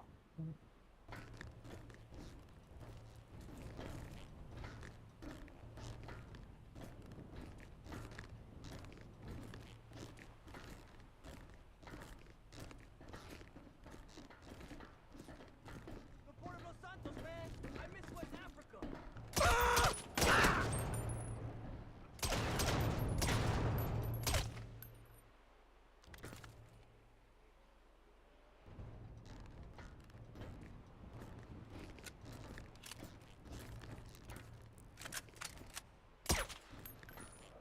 Nothing to report on patrol.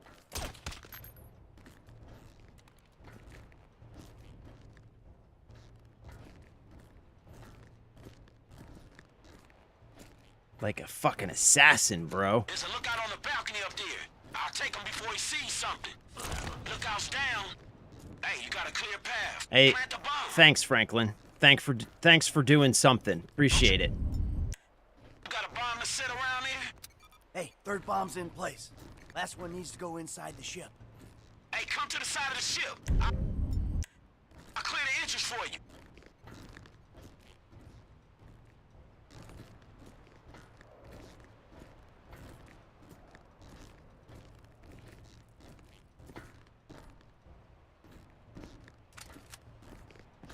SB clear on deck.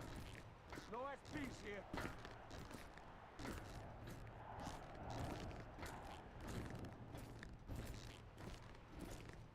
Okay, I guess I'm going up and inside, right? West Africa. Clear for EOs over here.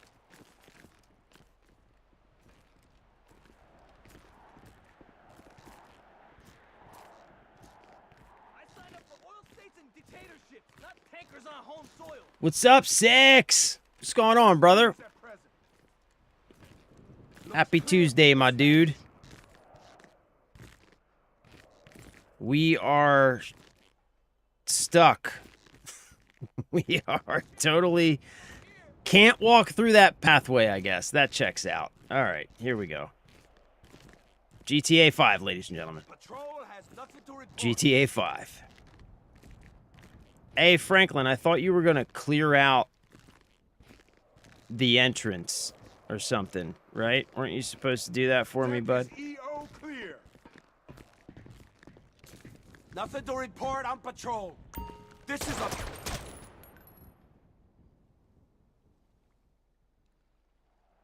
No way they didn't hear that. There's no fucking way. There's no way.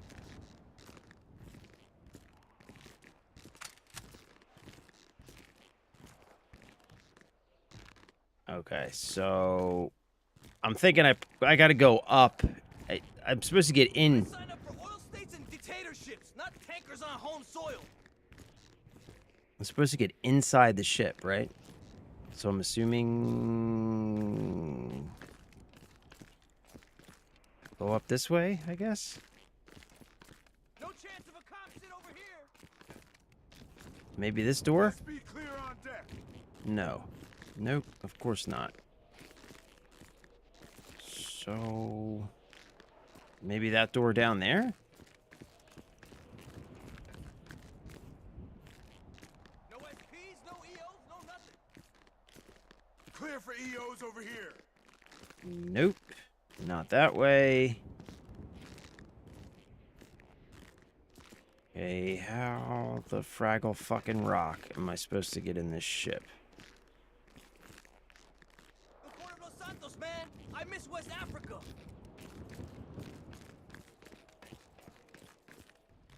I mean, it says it's down, but I was already down there. I signed up for oil states and dictatorships, not tankers on home soil.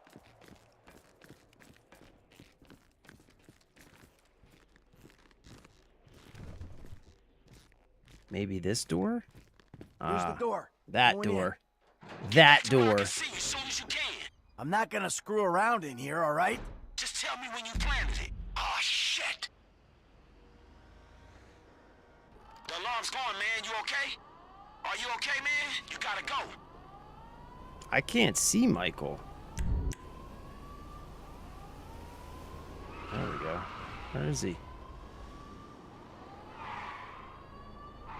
What? I'll take out as many as I can from around the side of this ship.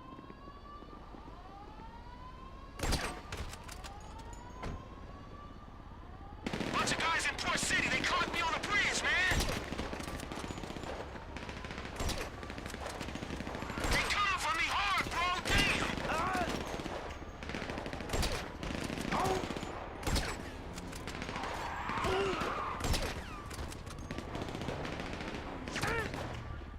I'm planning the charge. Okay, do it and get out of here.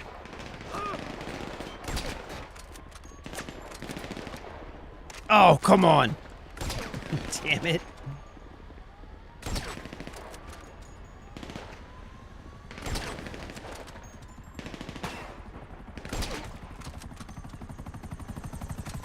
Hey, you hear that? There's an attack chopper coming after me, dog. Damn, this is screwed. Stay calm. Shoot it. You'll be fine. Second time I've been out with you a trip, and the second time I had one of these crazy choppers coming for me. I downed that chopper. Yeah, I know you can do it. These guys are gone. Okay, I'm coming out. Top deck. Soon as I'm clear, we blow the bombs. All right, go, man. I'll cover. I'm going down these stairs. Man, I could use my mouse right now. It is hard as balls to aim with this controller.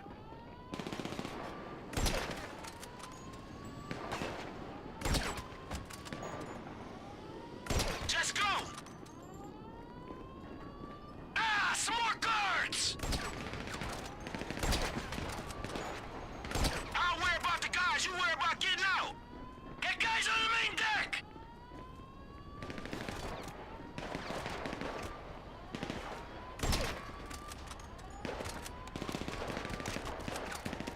It's clear. I'm making a run for the north side. This is it. Run, run. Whee! Shit, I'm clear. You can blow the charges. That's on your cell, man. Get away from the ship! They going up! Yeah, boy. Yeah, boy. That's what I'm talking about.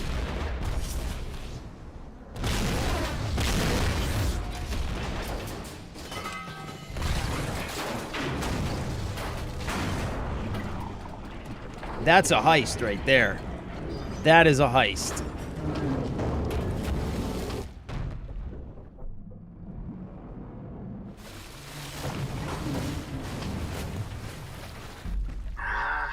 Back in that. Did you hear about the new protection consumer things going on in the UK and the stuff around GTA 6? No.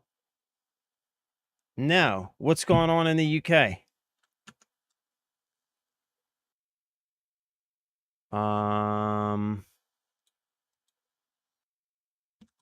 UK consumer protection GTA 6.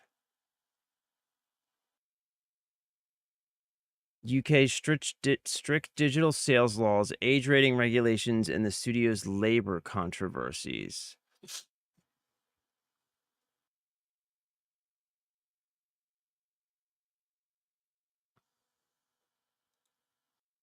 Millions of GTA 6 gamers given moral dilemma under UK.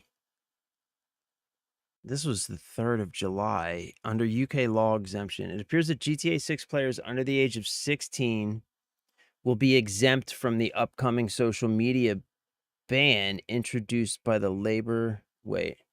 It appears that GTA 6 players under the age of 16 will be exempt from the upcoming social media ban introduced by the Labour government in UK.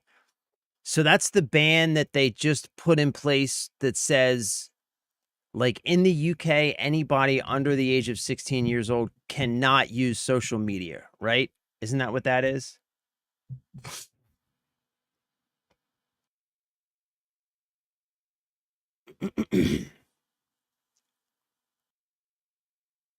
Oh, there's a lot of consumer rights things happening in the UK, so we might get a physical. Really? Hold on. Really? Hold on, man.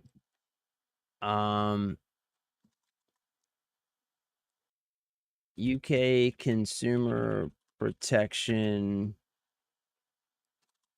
forcing GTA 6 physical? Yeah, bro, I haven't heard anything about this. UK consumer protection and competition laws are currently not forcing Rockstar Games to include physical discs in Grand Theft Auto 6 boxes. While there is a strong grassroots consumer campaign active in the UK, that's Stop Killing Games, advocating for, yeah, that's something different. The Code in a Box controversy. Rather than including actual optical media, Rockstar's physical edition for GTA 6 consists of a game case containing only a digital download code. We know that. Consumer discontent, retailer pushback, right? Okay. UK law and digital ownership. While the UK enacted the Digital Markets Competition and Consumers Act 2024, it does not legally force publishers to provide tangible copies. Government stance. The UK government reviewed petitions from gamers asking to prohibit publishers from rendering games unplayable, but officially convert. Yeah, I do know that Stop Killing Games, like last week, took a huge loss in the UK, but officially confirmed that there are no plans to amend consumer laws to address video game lifespans. Yeah, which is crazy, man. Like, I did hear about that, like last week, I guess. Stop Killing Games in court or in parliament or something, they like basically shot down Stop Killing Games' request, which was essentially that publishers just make it so that when they stop providing online support for a game, those games remain playable, which is crazy because that's how games always used to be, right? Like, nobody is asking, and like, I think this is like a huge problem, man, when you have, it's the same thing we were talking about earlier with like the executive class being in charge of the video game industry now, right? Like we have this group of people who doesn't understand video games at all, doesn't care about video games at all, making decisions about the production and sale of those games.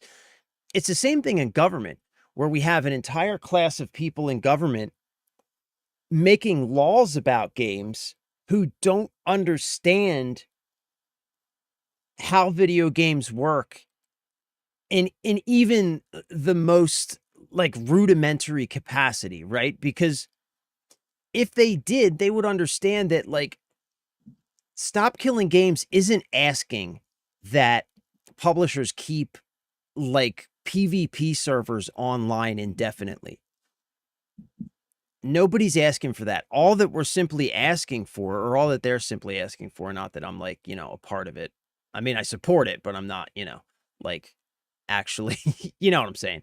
All that they're asking for is that like single player components of video games remain playable even after support stops for those games, because we're in a situation now where every game has some kind of online aspect to it, even if it isn't the main part of that game, even if it isn't the main component. There's always some kind of online component these days, right? And what's happening now is we're losing the ability to even engage with the single player aspects of games after support for the online aspect of those games is dropped. And it's crazy because it never used to be that way. Like, it doesn't take a whole bunch of extra effort to make sure that whatever single player parts of your game you have, those parts remain playable after online service for that game has been discontinued. Call of Duty is a great example for this. Call of Duty is unfortunately a great example of all of the just awful shit that's going on in the gaming industry. Call of Duty is a great example for this, right? So Call of Duty has its main campaign. It has zombies mode. Sometimes it used to have like the waves mode, which was like similar to zombies, but only they weren't zombies. They were just, you know. Anyway, they have like the story mode, the zombies mode, neither of which require an online connection to play theoretically. But they are now designed in such a way where Activision has forced a constant internet connection even to access and play those inherently single player aspects of the game. So now if you want to play Call of Duty, even if you just want to play the campaign by yourself, you have to be connected to the internet the entire time to do that. Same thing with zombies, right? If you want to just play some zombies, you have to be connected to the internet, which it's like crazy that they would shoot down Stop Killing Games request when these companies are already going out of their way, doing extra work, committing extra resources to building in this always online requirement. And all that Stop Killing Games is asking is that they don't do that. And yet these politicians still shoot this down and say, no, it's going to stay the way that it is, right? Like it's, oh my God, dude. Like it makes me so fucking angry. Like Black Ops 7, right? Long after Activision discontinues support for Black Ops 7, long after the game becomes unplayable online because of hackers and everything, like go try and play an old Call of Duty game, you're going to get hacked, right? I should be able to fire up a game of zombies and play online with no internet connection at all. But no, we can't have that because these gaming companies, I guess, have so much money tied up in lobbyists lobbying these politicians. Sorry, man. I know that was a side route, but like, it just makes me so angry. So okay. So that's the Stop Killing Games thing. Precedent from the CMA. While the Competition and Markets Authority has investigated subscription renewals, they have not established any rules dictating the physical or digital format of single purchase games. Regional code locking.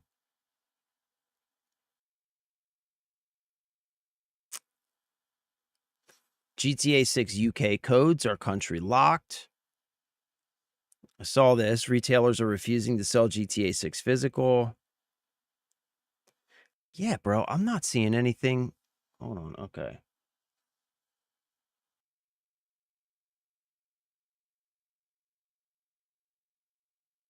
So GameStop is selling GTA 5 in single-digit copies due to the digital code situation. GTA 5 or 6? Wait, what? Hold on. GameStop selling GTA in single-digit copies. Wait, what?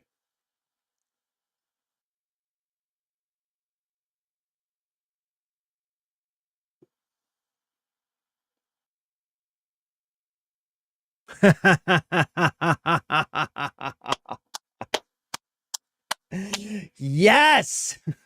Yes. God damn it. Sometimes I love you people, man. You know, like sometimes this community just steps up and shows me, it just reminds me why I'm so proud to be a part of it. You know, GameStop is selling physical copies of GTA 6 at launch, but these quote unquote physical copies are essentially empty cases containing a digital download code rather than a playable disc. Because buyers are receiving codes instead of discs, pre-order numbers for physical editions at individual stores have been reportedly low, with some locations pulling in just single digits. You know, sometimes, man, sometimes I am just reminded why I'm so proud to be a gamer. You know, sometimes this community just reminds me why I'm so proud to be a part of it. That's awesome. That's fucking awesome, dude.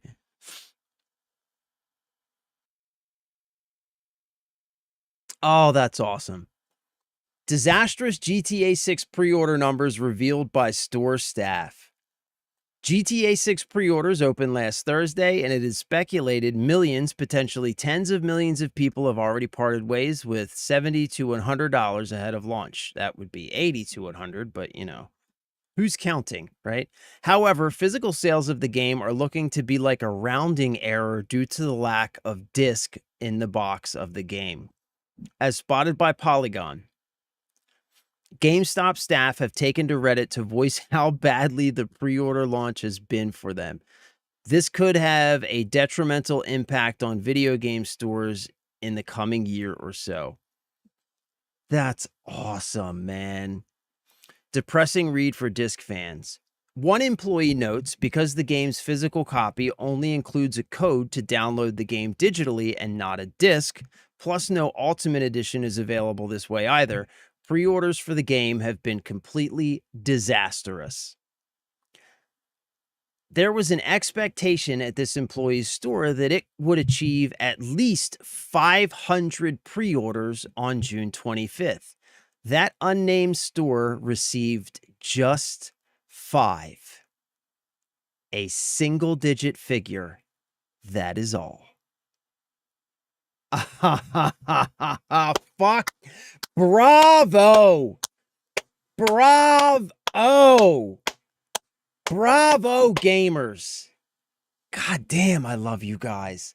The GameStop employee also added that 3 of those pre-orders were down to people only wanting to get the map that is typically found within Rockstar's game cases. There is no guarantee that will even happen this time. The most recent versions of GTA 5 and Red Dead Redemption do not include a map. I didn't know that. I did not know that they pulled the map from recent versions of GTA 5 and Red Dead. This is the first I'm hearing of that. That is crazy. My copy of Red Dead has a map. Thank God for that. Other stores did fare better. There was a target of 200 pre-orders of Grand Theft Auto 6 for a few stores, according to replies on Reddit. One of those stores recorded just 11 copies, whereas another ended the day with 30. Emails were sent out by corporate requesting staff to really try and get 50 pre-orders on Friday alone. However, customers did not turn up to the stores for GTA 6. I love it. Oh my God, I love it. I love it. I love it. Hey, thank you, Six, bro. You're the GOAT, my dude. You are the GOAT for being here, for supporting, for hanging out, spending time with me. I love you, bro. Thank you. I do appreciate, though. I do appreciate it. I appreciate you. Thank you for that. Oh, man. All right. This is making me very happy. Let's read through the rest of this, because this is making my day. There are people that buy video games physically to trade them in later once they are done with them. Yeah. That is what allows people to purchase games at a much cheaper price point and allows the secondhand market to continue. There's a ton of typos in this article. Yeah, like that's such a huge, huge thing, man. The second-hand pre-owned buy-sell trade market for video games is so incredibly important, man. It's so important. Like, especially these days where games are so expensive and normal people like us, you know, just trying to pay the bills, we have so little disposable income now. You know, less now than ever in my life that I remember. Just as a society in general, we are much poorer now than I ever remember it being in my life. And the secondhand buy-sell trade market, that's what allows people to play the newest games often. You know, GTA 6, the launch is a perfect example. Take in a couple Xbox games, get your copy of GTA 6. It's $100, you know? You take in 4 or 5 games, and you could easily knock $30, $40 off that price. That's substantial.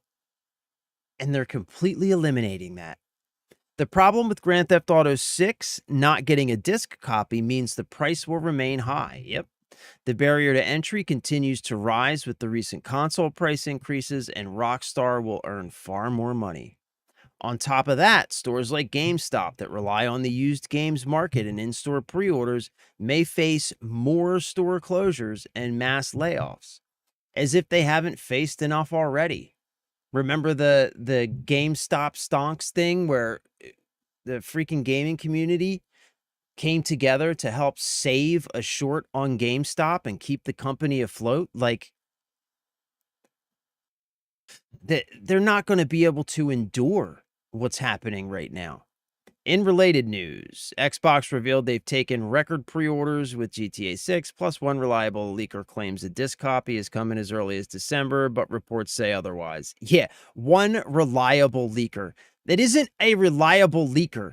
It's one dude who submitted a support claim to Rockstar Support and got a response back that they misinterpreted to mean what they wanted it to mean. That's crazy. This website's crazy. This website's crazy. Anyway, that makes my day, man. That makes my day. Not for GameStop. It is a travesty for GameStop because I love GameStop. I support GameStop. I used to work at GameStop. I helped open one of our local GameStops, man. So GameStop holds a special place in my heart, you know? And it's definitely worrying what all of this is going to do to not only GameStop, but other physical brick and mortar game stores. So that part sucks. But just to see, man, just to see the community stepping up and putting our money where our mouths are, I couldn't be happier about it. I really couldn't be happier about it. I love it, man. I love it. That's awesome. That is phenomenal. Yeah, I know one thing though. You were mentioning the physical. Rockstar, they're going to do everything they can to avoid that. Because I think the thing that we all need to, I guess, kind of come to terms with, right? Just kind of accept as a reality is like we were talking about this earlier, right? The gaming industry now is it's a very different industry than the one that we often look back on and reminisce about, right? The gaming industry 20 years ago or so, 20, 30 years ago, but as recently as 20 years ago, the gaming industry was a very different industry because back then, many of these companies, publishers, developers, that have now become like billion-dollar businesses that have been absorbed into trillion-dollar multinational conglomerates. A lot of these companies back then, when they started, when they created some of these franchises that have turned into the billion-dollar IPs that they are today, back in the day when they created them, they were often created by very small, scrappy, ragtag groups of people who were just passionate about gaming. You know, we talk about the golden years of Call of Duty. A company like Treyarch, back when they made the first Black Ops game, was a very different company from the one that they have now. It was a very small company. It was a company full of people who were really passionate about the games that they were making. People who played the games that they were making and wanted to make games that they themselves wanted to play, right? Gaming was very much a labor of love back then for not only Treyarch, but many of the other companies, you know? And since then, because they made these games that were so fantastic due to the fact that they were made with love and passion, those games became incredibly successful. And unfortunately, with that success comes the investors and the executives. And now that industry that used to look like a motley crew of small teams of passionate individuals who really believed in what they were doing has now been transformed and has been taken over by this vampiric executive class. Rockstar is the same way, man. Rockstar is not the same company that it was 20 years ago. And so when we see all these decisions that they're making, it's simply because these decisions are being made by those vampires at the top, those executives at the top. These decisions are being made by people who don't care about games. They've never played games. They don't have any intention on playing games. They're there simply for the money. And so they are making decisions with zero regard for what those decisions mean for the games and for gaming at large as an industry. And so the games themselves are suffering because of it. And the gamers are getting a far inferior product because of it. So when you see Rockstar doing things like removing maps from their physical games, removing a physical copy entirely from their biggest release in history, like we have to come to terms, I think, with the fact that these games are no longer being made with passion, with the end goal being an amazing experience. They're simply being made to siphon money out of your wallet.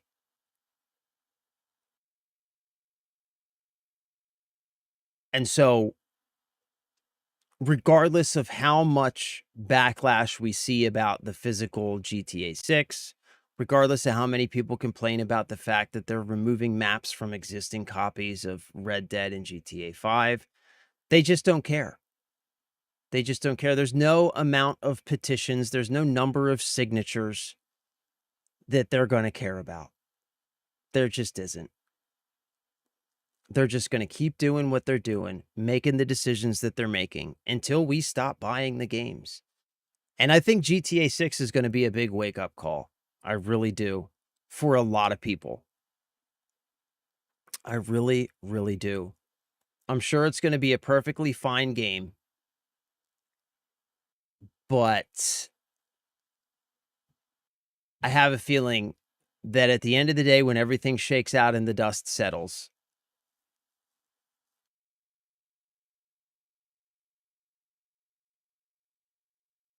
this is going to be the last GTA release that has the cultural impact of the Grand Theft Auto that we remember, I guess. Yeah. I think so. I think so. I don't have high hopes that this is going to be like a groundbreaking game in any way whatsoever. I think it's going to be a perfectly serviceable open world game, and I think that's probably about it. Yoga, what is up? Welcome. Thanks for being here. Love you. Appreciate you. Good to see you. There may be an exclusive agreement between PlayStation and Grand Theft Auto regarding the digital release of the game. Yeah, there might be, as PlayStation's announcement followed closely after GTA. Yeah. Yep, that's a really good observation. And we know that like Take-Two/Rockstar works very closely with Sony, right? I think they consider the PlayStation their biggest market. So, yeah, absolutely. There could be some grimy stuff happening behind the scenes there, I think. Yeah. I wouldn't be surprised at all. I really wouldn't. Why does my phone keep ringing? Stand by.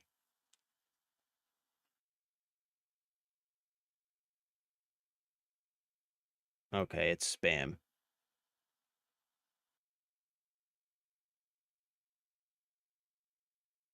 It's spam. It's these credit card spammers trying to get personal information. That's what it is every day. But yeah, man, I wouldn't be surprised at all, bro. I would not be surprised at all if they're in cahoots on this, which is why, you know, another great reason to add to the list of why Rockstar is going to do. The only way we're going to see a physical release for this game is, like you said, if they are forced by law to create one for a specific region. And even if, like, let's say, for example, that like the UK does force them to provide a physical alternative due to consumer protection acts or whatever, right? Let's say they do that. I would expect that in that situation, they would produce as few physical copies as possible, provide those physical copies only to the regions in which they're being required by law to do so, and to also region lock those physical copies to that region.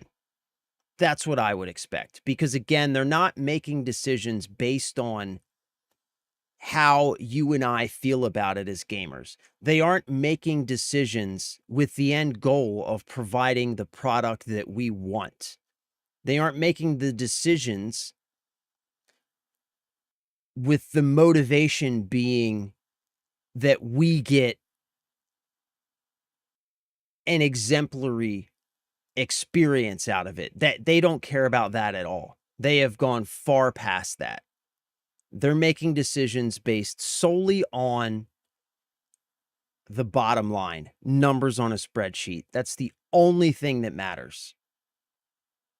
Because that's how these vampires work. And it's unfortunate, man. It's unfortunate because the entire industry is just infested with it. It's also the reason why, like, indie games always feel so different, and why indie games have been doing so well lately. Because indie games, in a lot of ways, represent that older industry. You know, indie games kind of represent that culture of like small groups of passionate, talented people making something because they love it. And you can just feel it. You can feel it in the games when you play some of those smaller excuse me, when you play some of those smaller indie games. You know what I mean? Like, you can feel it from the moment you boot some of those games up. You're just like, "Oh, wait a minute. This feels like something that somebody cares about." You know what I mean? Like, you can feel that. You can feel that. Yeah, that's it.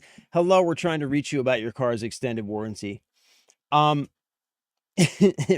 it's like every day I get these calls. It's no longer the car's warranty. Now they're trying to convince you that someone is trying to open or use a credit card in your name, and they're trying to get you to give them your information so that they can quote unquote verify that it's not you. It's a stupid scam. Gypsy Cossack, I'm late, so get an Xbox or a PC. Well, considering Microsoft is raising the price of the 1 terabyte Xbox Series X to $800 in August and completely discontinuing the 2 terabyte Xbox Series X, I would say go for a PC and not the Steam machine. I would absolutely say go for a PC. That I'm now back, like a month or two ago, I said on this same stream, I said that, like, it's hard for me to now recommend a PC because of the cost of hardware. Now that consoles have caught up and are just as overpriced as everything else, absolutely PC. Because at least with the PC, you get a couple things, right? First, you get built-in competition in the marketplace when it comes to where you buy your games. You can buy on Steam. You can buy on any of the many different publishers, any of their own storefronts or launchers. You can buy on a multitude of different websites, including like GOG, Green Man Gaming, these discount sites. Like, you could sail the high seas, you know, like the PC comes with built-in competition. So while the big console makers like Sony, for example, are doing everything they can to eliminate competition by doing things like discontinuing support for physical games, right? That's about eliminating competition. That's about control and price fixing. You know, because once the only place that you can buy PlayStation games, once that's controlled exclusively by Sony, they no longer have to worry about the price of those games. They can price them whatever the hell they want because you don't have any option to buy them anywhere else. The PC comes with built-in options. There's no way that anybody could ever lock down the gaming marketplace when it comes to selling games on PC. It's just impossible. Just impossible. Because anybody can start a service, you know, and there's plenty of them out there. Even Steam, you know, even Steam constantly has to deal with that competition. Because, like, we were just looking at it, right? Like, anytime I buy a game, I could buy it on Steam, you know? We can go look at the Steam summer sale. Okay, let's look at Spider-Man 2. Big game, right? Big popular game. Currently on Steam summer sale for $40.19. I could go over here and I could check Green Man Gaming.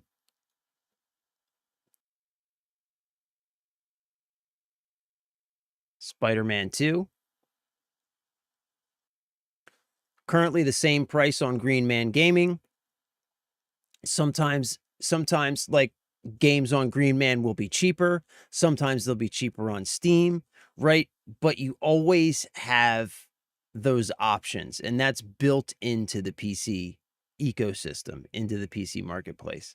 So yeah, I say PC. Not only that, but you get a much better experience.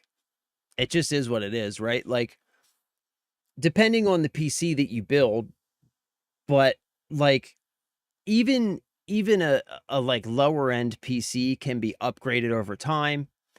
And in the long run, you always end up getting a much better experience on the PC, higher fidelity, much higher frame rates, you know, buttery smooth, higher graphic settings, like completely different tiers of graphic settings that you can access that aren't even accessible on a console. You know, like there's a huge difference between playing a game on a PC with decent specs, cranking up those graphic settings, and playing the same game on a console. It's way different, way different.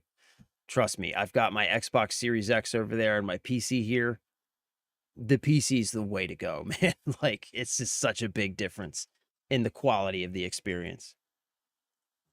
So yeah, I say go PC. I say go PC. For sure. Man, I'm freaking hungry, dude. I'm freaking hungry.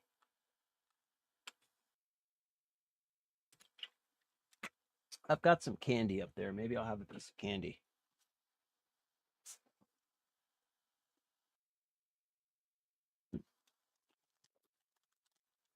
I love caramels, like Werther's Originals and stuff. I got these things, these Goats' caramel creams, the caramels with the cream in the center. These things are awful, dude.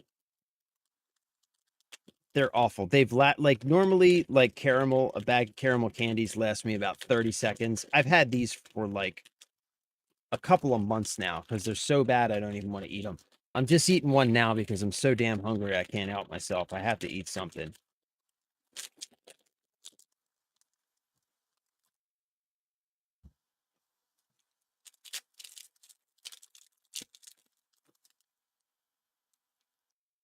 Yeah, like they don't even smell like caramel. It tastes like plastic or something.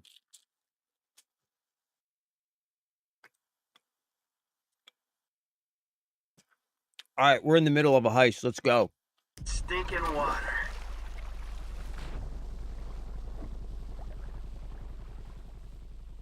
I'm in the drink, T. Where you at? Not far out, so you better find this thing quick. The Scat Eater dive gear will be reading its signal. Okay. What sort of signals it giving off? The kind that gets crazier the closer you get, find it. I'll come in and pick it up. Hey, I'm still getting the hang of this diving thing. Any joy?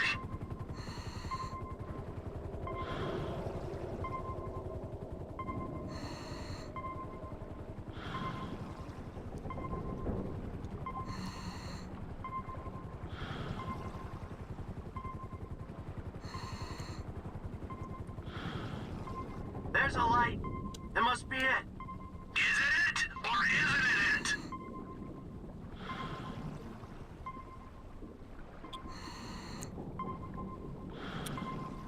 Yeah, it's it. I found it.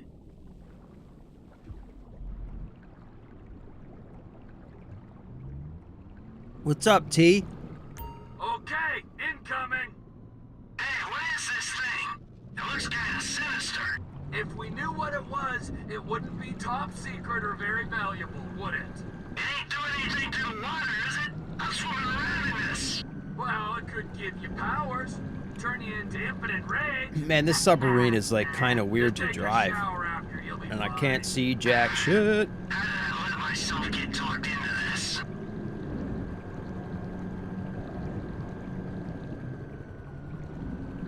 There it is. I'm grabbing it. Whoa! Be chill with it, alright?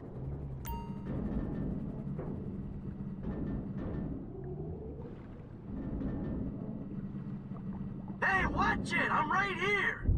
Oh, you want to hump me with that thing? Got it. Back off. Got it.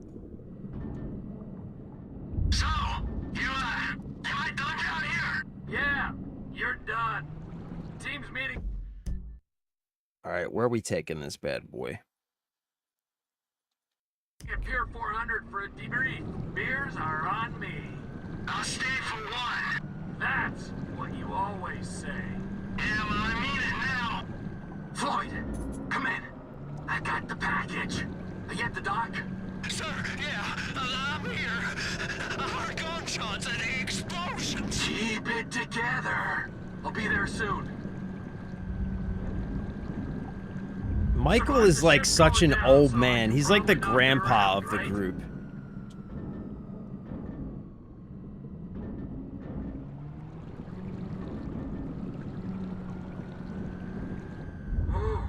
It didn't go off.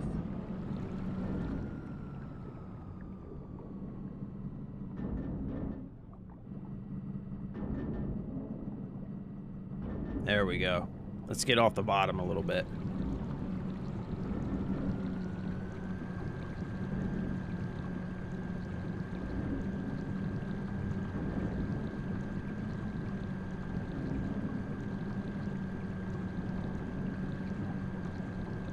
Floyd, I'm coming in. Get the crane ready. That's us. We got this.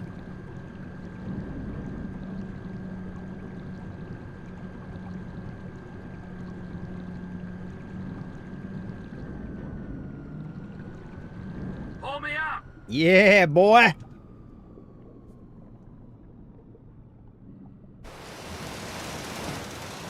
What's up, Maria? Welcome. Happy Tuesday. Good to see you. Thanks for being here. What's up, Mr. Jeff? I'm starting to think we were playing Subnautica with how long you've been on this submarine mission. I know, like 5 days. Hey, is that I know, right? man. What? Hey, man, what the fuck you doing here? I know. You should be in bed. Yes, I should be. I know. would be if certain known associates weren't busy making themselves. I stream for like 4 hours and probably actually play the game for 20 minutes. But when you try and steal an experimental I super can't help weapon myself, and sell it to man. the Chinese, you and everyone you ever knew is gonna be fucked in the ass, you fucking chumps. Hold on, man. A super weapon? The Chinese? What? What you think is in there? I thought he talked to you. All right, man. So what now? Well, maybe I can organize to have it taken back and found amongst the wreckage. Whoa! Holy fuck, Lester Crest! Holding on and looking good, huh? Do you have any idea what you did here? Yeah? I pulled a score. What, are you jealous because you didn't get your 20%? If that thing doesn't go back, then we will all end up on every watch list in the entire planet. Watch list? So fucking what? So they don't watch. They kill. Idiot. We'll all be dead within a week. Think. All right, listen. Take the truck. Take a guy. Do what you gotta do. Trevor? All loaded up. Trevor? Great. Then you and the patient can take it all back. Right fucking now!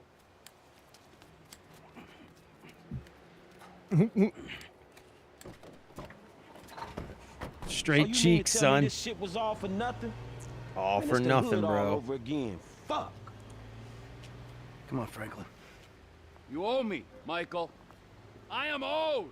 What you gonna do, huh? I'll think of something. I gotta get Franklin some work, too. I'll take this. Yeah. Lots of mouths to feed, amigo. Tell me about it. Fuck! Well, that sucks. That is balls. That is balls. What is this over here, man? This keeps popping up, and every time I go there, something else happens. Let's go see what this is. Shit, I gotta find a vehicle. I'm like here in the... Stuck in this harbor? Really? With no vehicle? Really? You really gonna do this to me, game? There's some cars.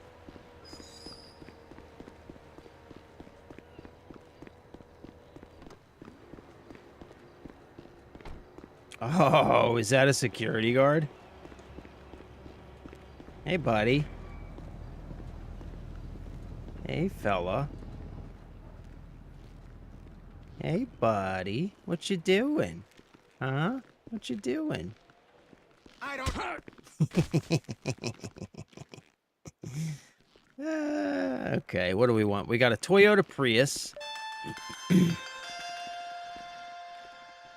Ah, Brother O'Neill. Fuck you, man! Looks like another Toyota Prius. You're the guy stealing contracts. You burnt the farm, killed my brothers! You had too many brothers. They needed culling. You're fucking dead! Aren't we all? We live and we die. That's our curse. Hey, you want to expedite the situation? Come fucking find me.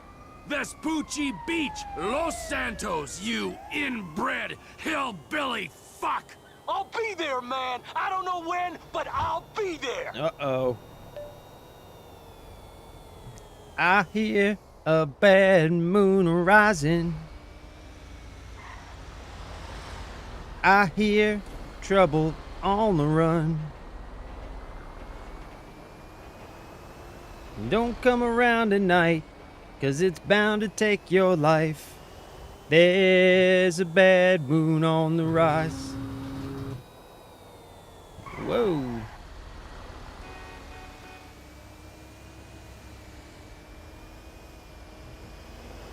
Yeah, this is definitely a Prius. And I hate it.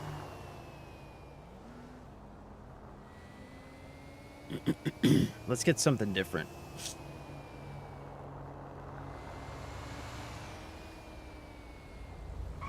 Oh, there we go. There we go, Camaro. Huh? Give me that. Get out of that thing, son.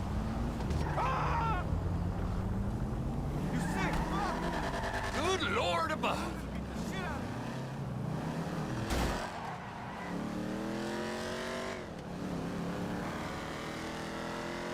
Give me that. Ooh, that's better. That's what I'm talking about. Give me combustion. Give me combustion engine. That electric crap, man.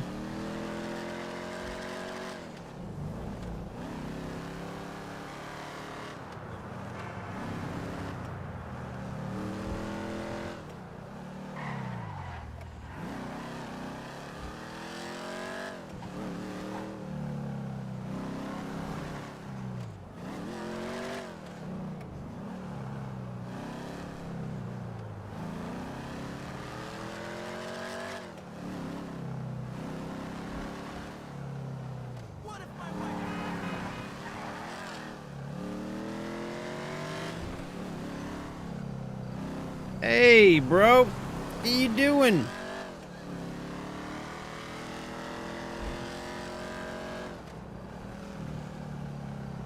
All right, what is this, man?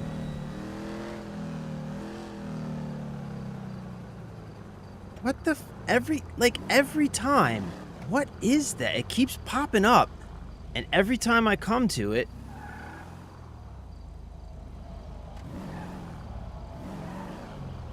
what is this? What the hell is this?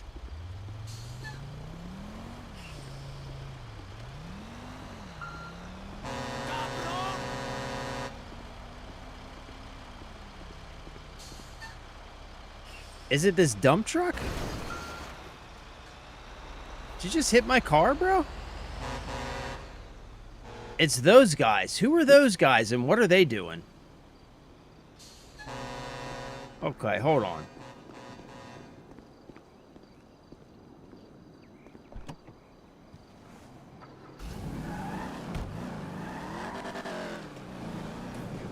Okay.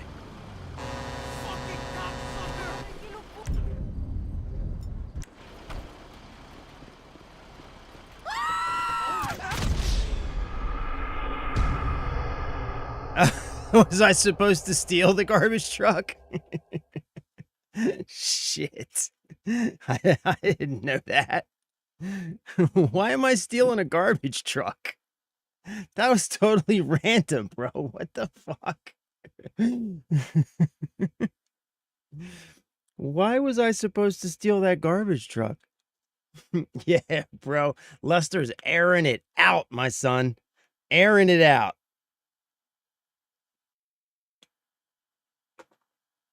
I am totally confused with this garbage truck situation, by the way.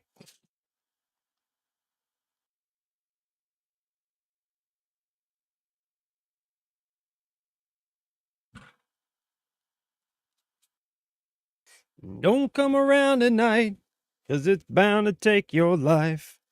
There's a bad moon on the rise.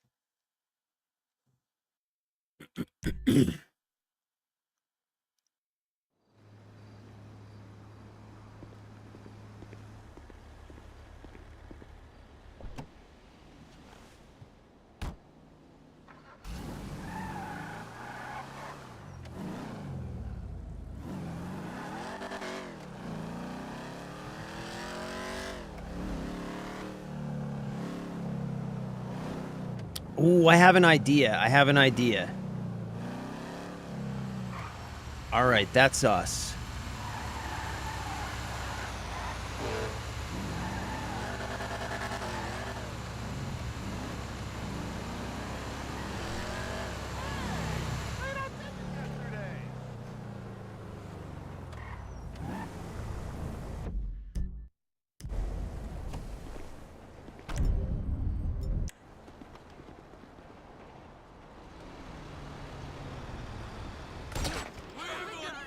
Oh my god.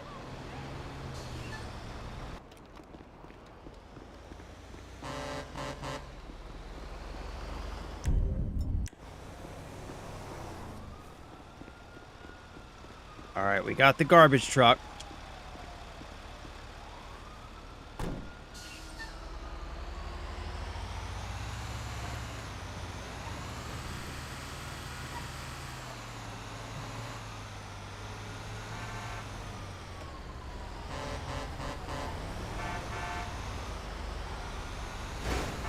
Okay, we got to get out of this neighborhood.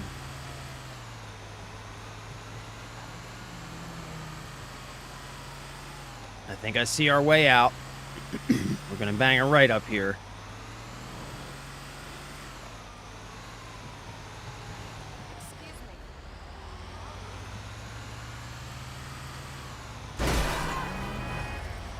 How did you not see me?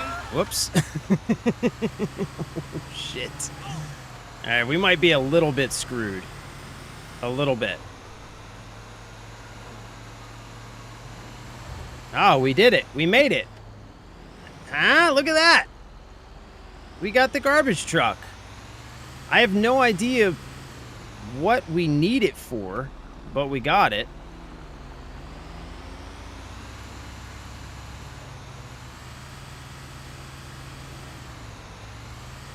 I don't know why are we stealing a garbage truck?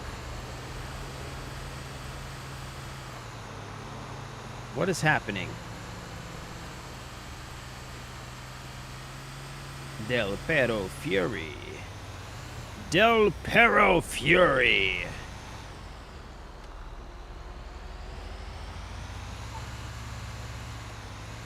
No idea why we're taking this garbage truck.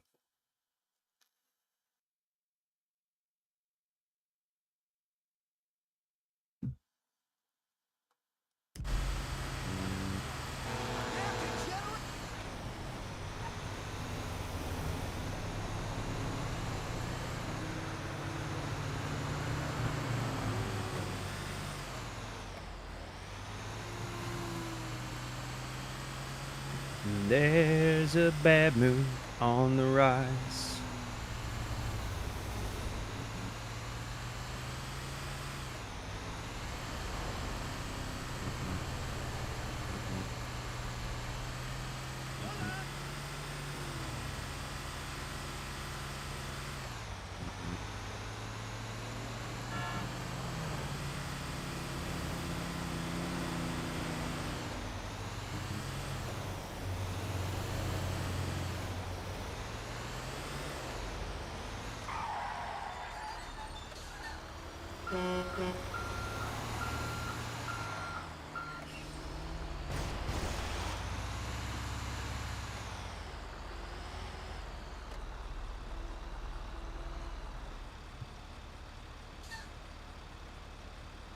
Okay.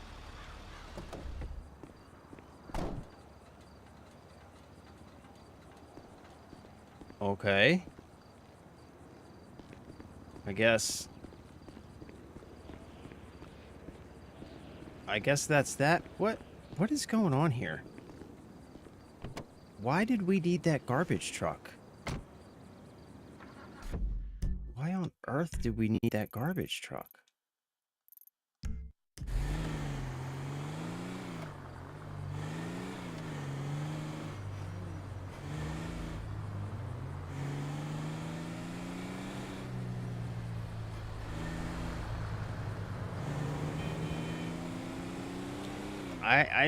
I don't know why we needed that garbage truck. That's weird. What the fuck? What was that, dude? What the hell was that?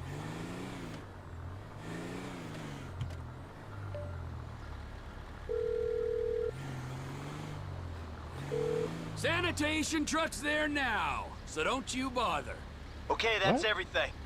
Come back to the lot and I'll talk you through the plan. When we get the stuff, Steve says we gotta take it to Devin Weston, the guy we met at that interrogation. He's a big investor or something. Anyway, that don't matter. I'll handle the drop-off. Okay. I guess we've got another job to do. Sounds swell. Let's do it. Why I needed to leave the lot and then drive back to the lot, dunno. Just don't know. Not going to question it too much. Just going to roll with it.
So we really finna do this shit?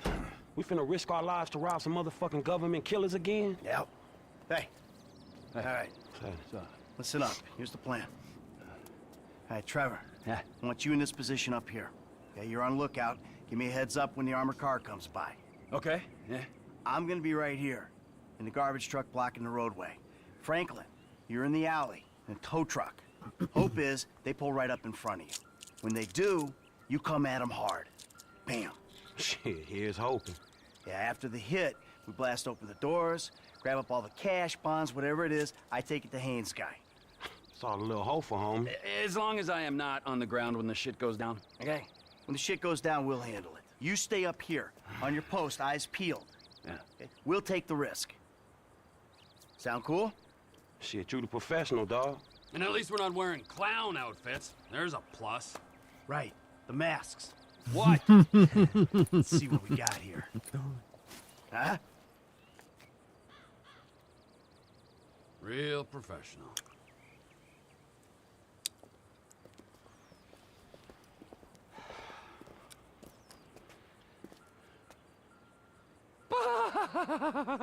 Let's do this.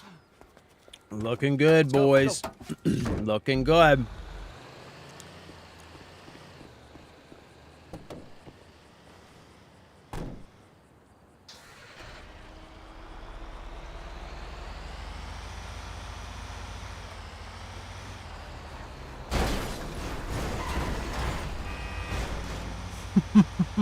Watch it.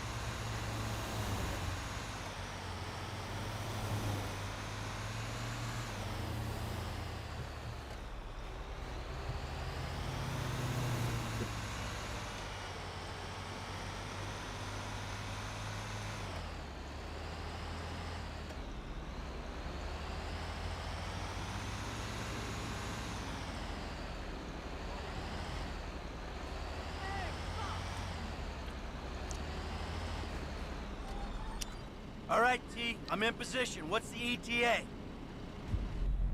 Where are they?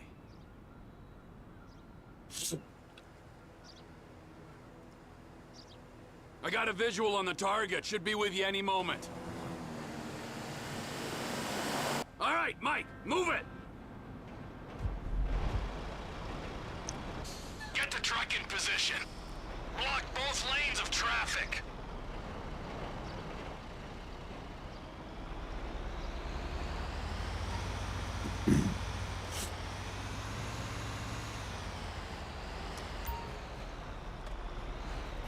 Just stop the truck and keep it stationary. I'm stopped. You're on, F.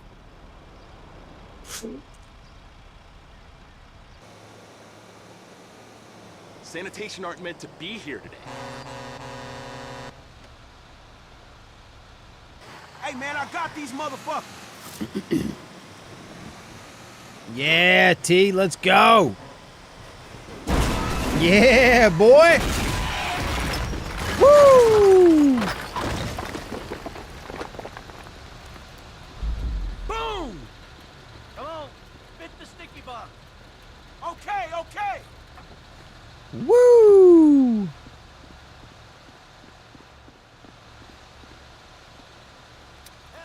get away from the door. Blow the door. Everyone out, let's go. On the ground now. Move it. My fucking ears! I'm fucking deaf, you complete prick! Clean out the van. I got the guards. The alarm's been tripped. The cops will be swarming here in 10 seconds. You better run. Shut the fuck up. Come on, good to go. Sounds like they coming in numbers, homie. They got a panic button, all right. Whole lot of cops on the way. F, you're covered by those barriers there. I'll be up here. Fuck. Fall back. We'll never get out of here. We gotta hold position. Hey, man, we sitting ducks right here.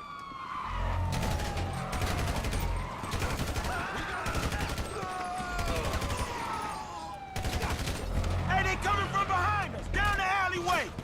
Deal with those cops coming up the alley before they flank you. Grab some cover.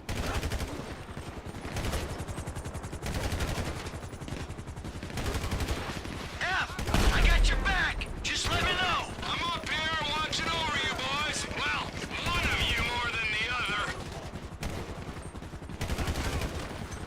Hey, it's them or us. We put these cops down, and we move on. Hey guys, I got invisible gun up here in case you need me to wade in.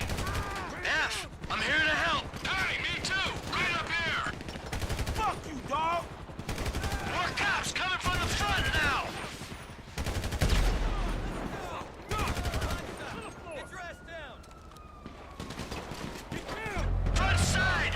More guys coming. I'm on them. Hey, when we bailing out of here? Oh, shit. LSPD sniper team on the roof opposite you, just to the right. You gotta take them out, T.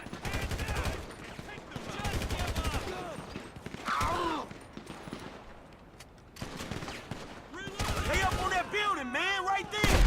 Come on, T. If you don't deal with these snipers, they're gonna deal with me. Don't mind me! I see the snipers! I'll get rid of them! Got that What motherfucker. snipers? I see no snipers. I dropped that fucking cop. Am I fucking blind? What snipers?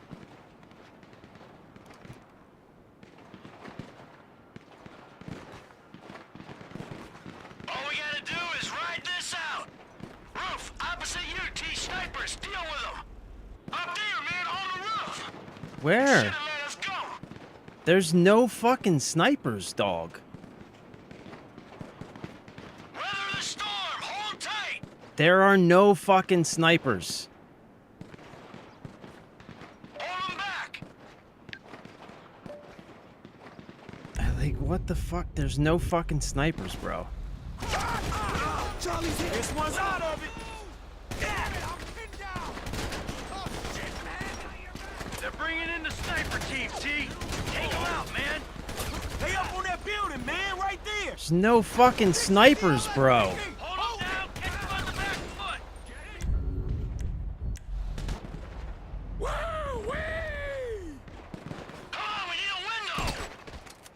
Another one is down. Yeah, that's some tight-ass work, homie. You cold, my nigga. Snipers are gone. We're clear. Incoming! Left side! Nowhere to run!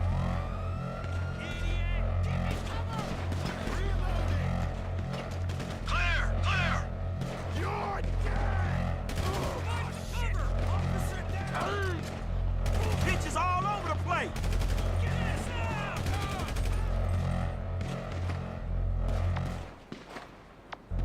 Keep them down!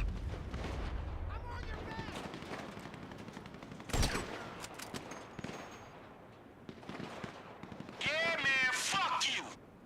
Where am I supposed to be shooting with him, man? Hey, he masked! What? Jesus Christ. I mean, really?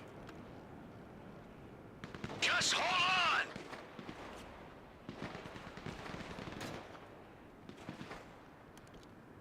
There's tons of these assholes! Hold them!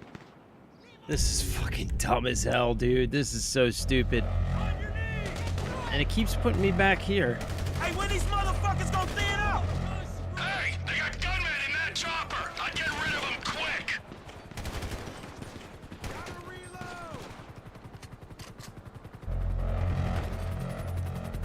Why do they keep telling me to switch to Trevor? T, there's a sniper in the chopper. You gotta bring it down. They're thinning out. This could be our chance to go. Deliver the bonds. F, you dump the trash truck.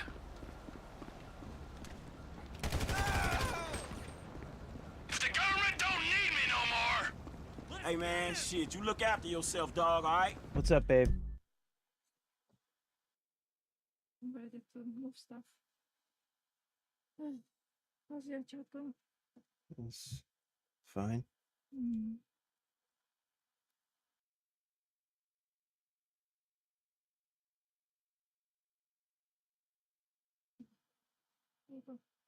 Hmm?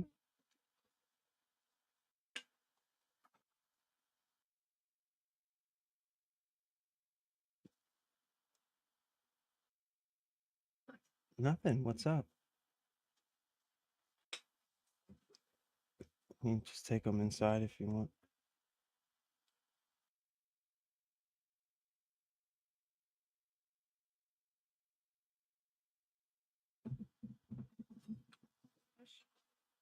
Huh?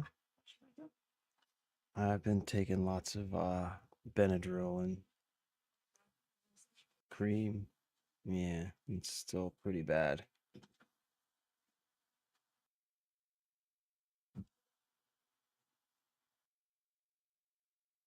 Cover!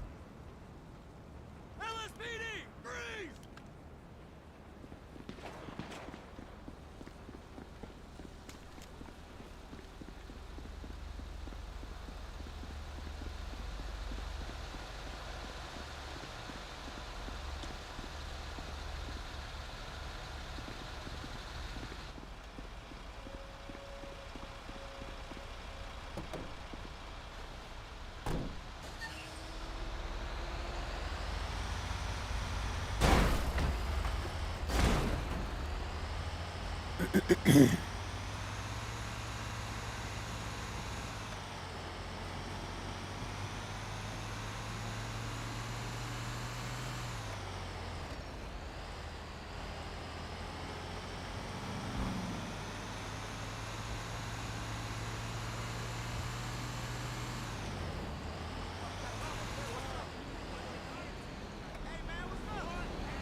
Little pricks and butt lovers.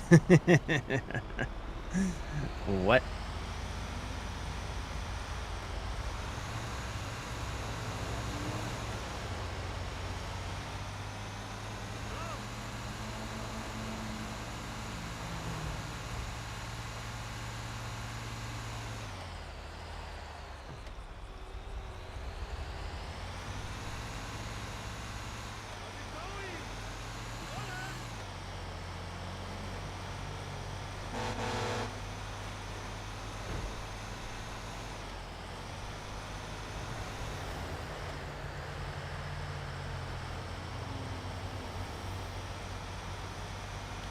Where are we going? Okay.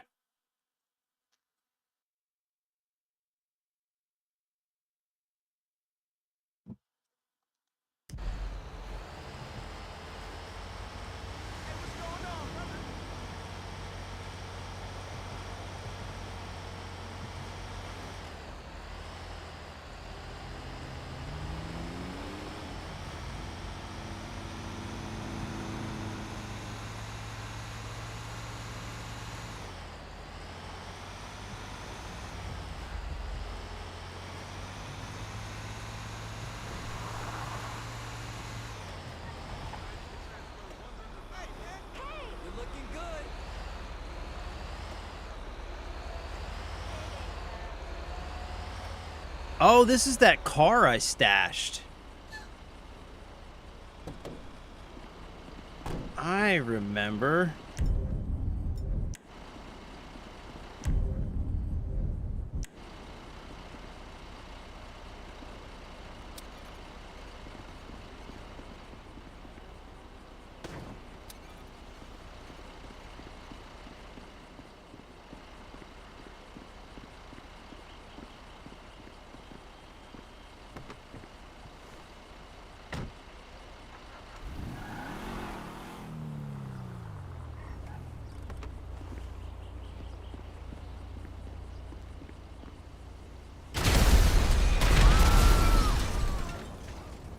All right, that worked.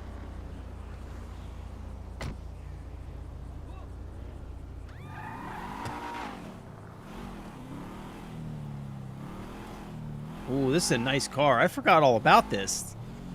Yeah, this is the car I stashed in that parking lot like last week or whatever. Everything cool? Yeah, man, shit, that trash truck is trash, dog. You good? Nice work. I'm about to meet this guy. I'll tell you how it goes.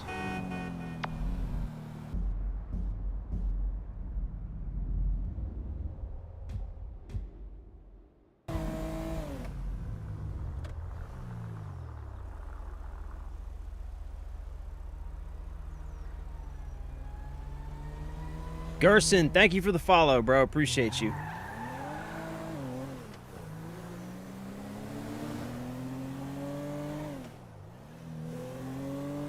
This mission was a little bit weird, man. I totally forgot that we were even doing this mission. I thought all that setup we were doing was for the submarine mission.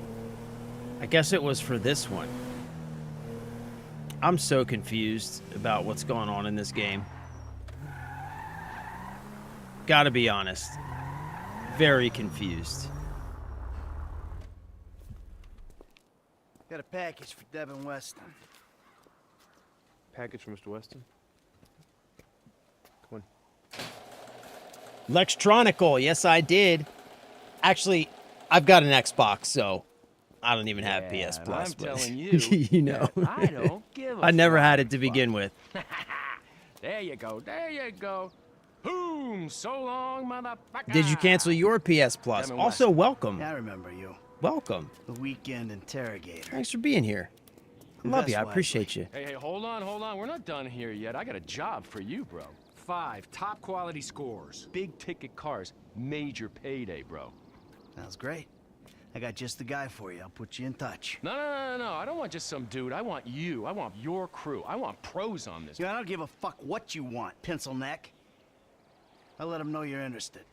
I guess I just got you figured wrong, man. Hey, what's the figure? Tell me something. You like football? I got a stake in a sports investment venture. You like the market? I got some funds you can manage. Name your poison, man.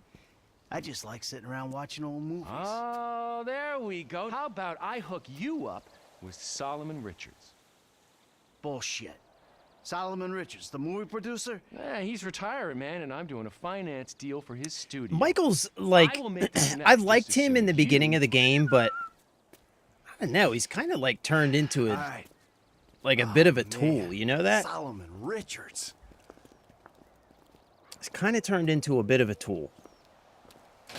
Kind of a Have good one, douchebag. boys. Trevor's the man, and Franklin's like rock solid. Michael's just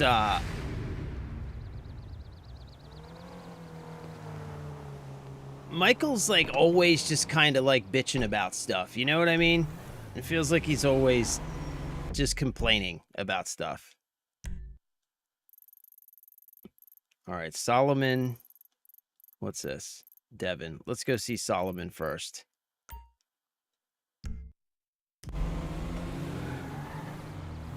I hear a bad moon rising.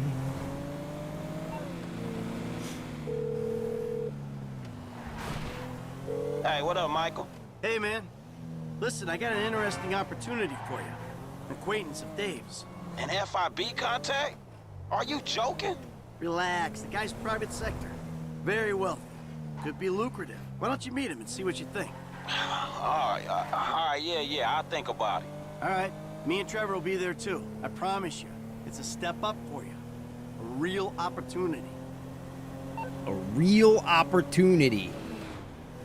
Hey, it's a real freaking opportunity over here, you know what I mean? Got opportunities. Opportunities on opportunities. Freaking opportunities, bruh. Freaking opportunities. Shaboppity boopity. Shabippity boppity. Excuse me, why are you in my lane, Potato Chip? Why would you do that?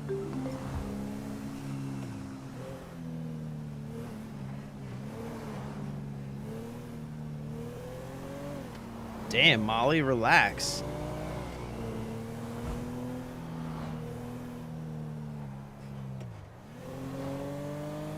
Shaboppity freaking boopity.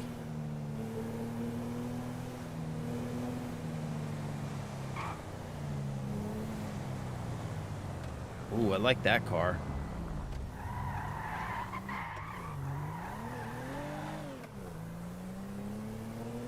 Ah, he's faster than me.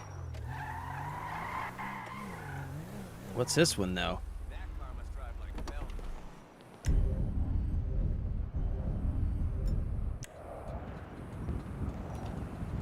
You know what? You're one nasty. Oh, I missed him. God damn it. God damn it. I can't aim for shit with this controller, man. Aiming in this game kind of pisses me off. Like, it always locks on to some random shit instead of what I actually want to aim at.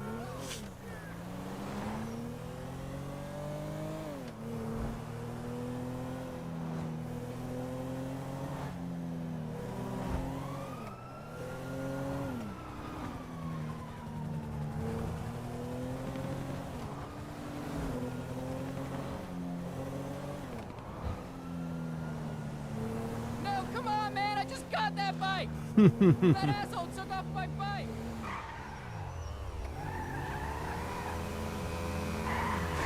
Oh, come on.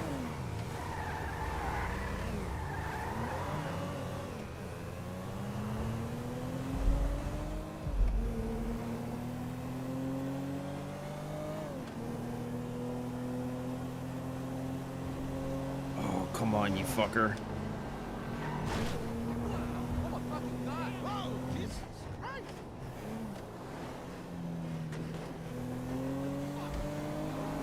I see some bad drivers with you. Whoa. Oh, shit! Screw this. This shit ain't worth it.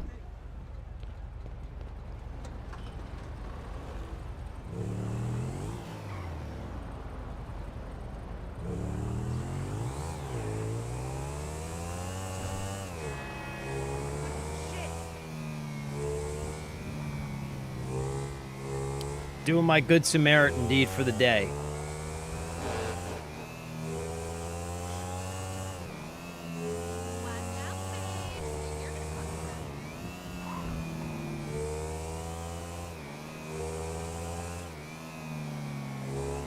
So can't nobody ever say that I didn't do nothing good. Oh, thank fuck you got it. Thanks, man. Seriously, you saved my ass. There you go, buddy. You're welcome. Oh, this is fucking awesome. Yep, you're welcome, buddy. I gotta pretend like I'm a good guy sometimes. Oh, Okay, now let's get us a car.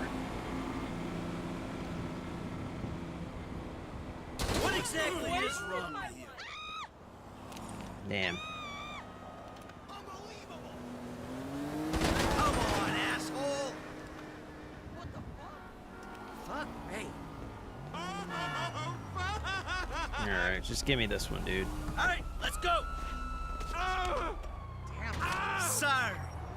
Whatever, dude. There we go. I'll take this. Forgive me, sweetheart. Damn it. Oh, Jesus. Crap.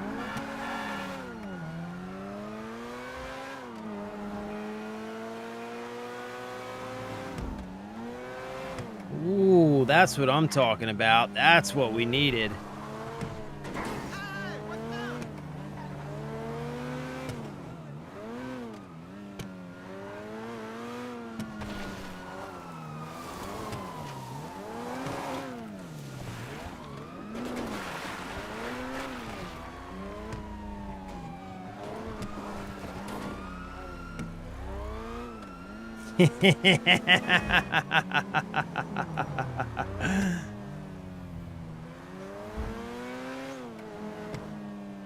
Yeah, we call that the old okey doke right there. That is the old okey doke. The oak and the doke.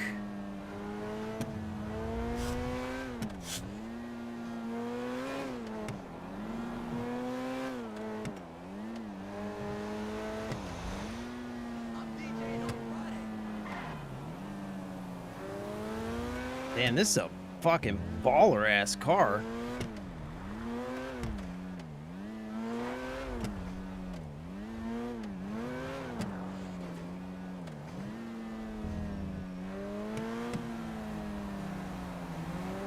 Ooh, I like that one too, though.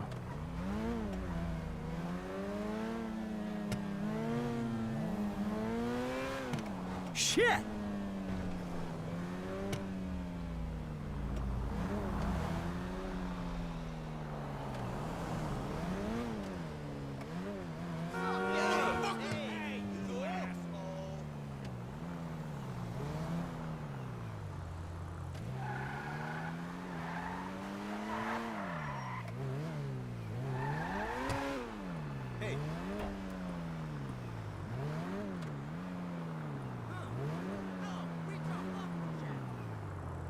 Hey, kid, I'll get you into the pictures.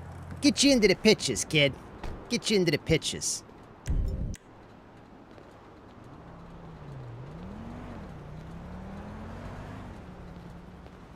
Come on, you piece of crap.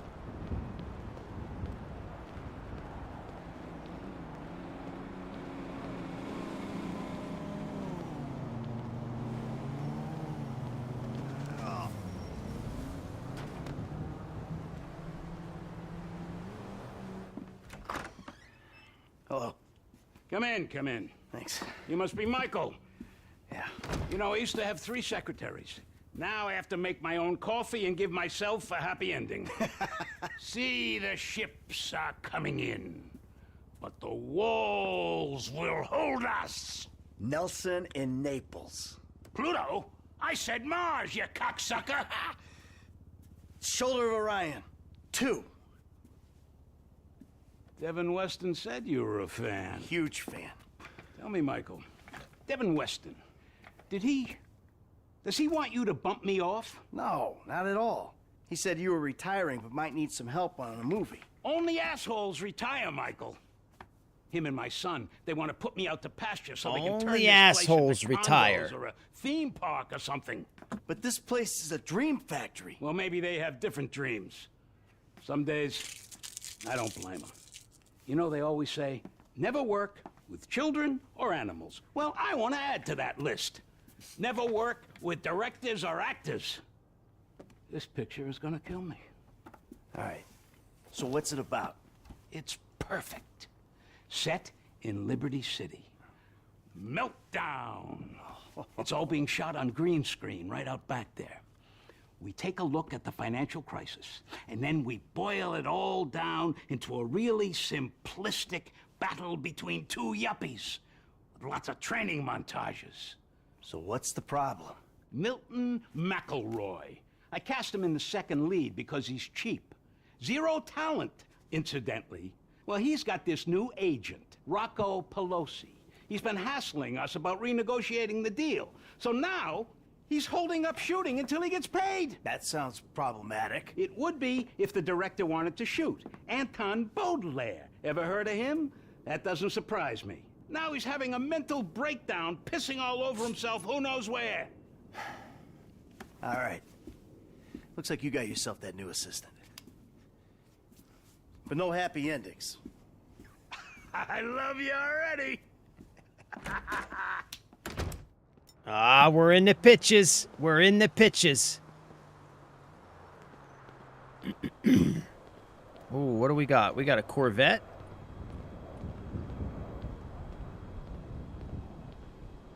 That's a Corvette, right? That kind of looks like a Corvette. We got the car we came in. This is like some sort of Toyota or something, maybe. Like a Supra. This looks like a BMW. Hey, Solomon. I'm just doing that thing. Good, good. Now, I realized in my excitement, I forgot some details. Yeah, it seemed obvious. You want this Pelosi guy clipped. No, God, no. Is that an option? No. Bad idea, bad idea. No clipping anyone. Just teach him some manners. He's also in my director's ear as well, if you'd believe it. So teach this punk a lesson and bring the talent back to set. Ideally, in a more collaborative mood. I'll see what I can do. They all gonna be at the club? I'm told it isn't a club so much as a rat pit. Anton and Milton are supposed to be there, and Pelosi's on the way to pick them up. He's taking them to his lawyer to sign the contracts. So if he hears there's someone from the studio coming, he'll get him out fast. All right. I'll go in quiet. I'll see you on the set, boss. The Supra M3. Is that what it's supposed to be? It's pretty fucking dope. I was gonna take the Corvette, but I don't know. I think this is better. It is pretty fucking baller.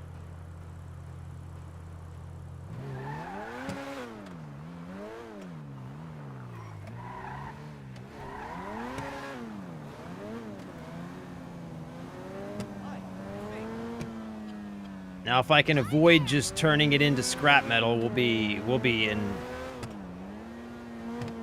some sort of good shape.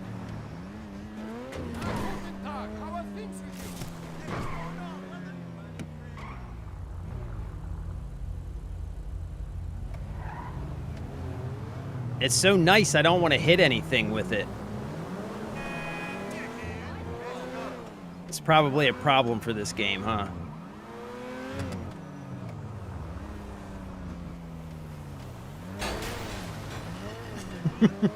No, whoops. Alright, well.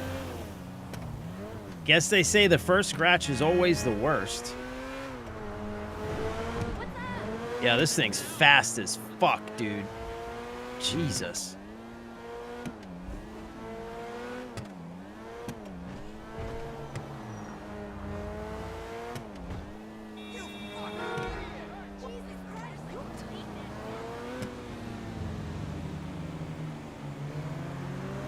Bruh. Fuck's sake. Oh, you fucker. Come here. Come here. Hit my car. Come here.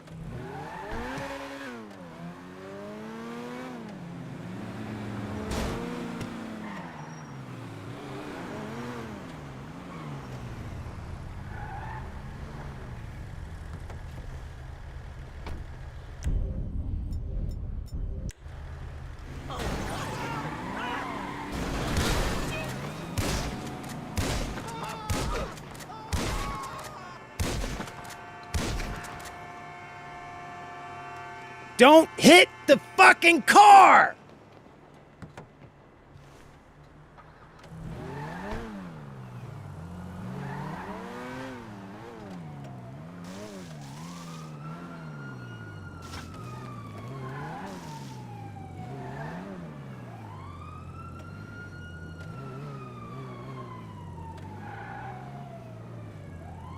I think we're good. We'll just hang here for a second.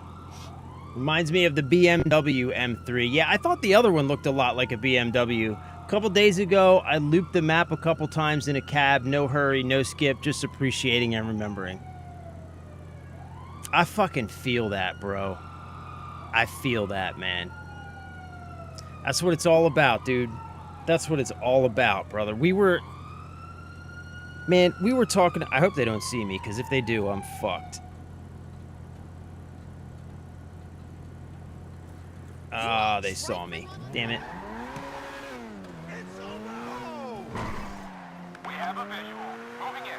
We were talking about it, like, just a couple minutes ago, man. Like, the gaming industry has changed so much, you know? And it really used to be about the love for the games. Like, even the people making the games, you know?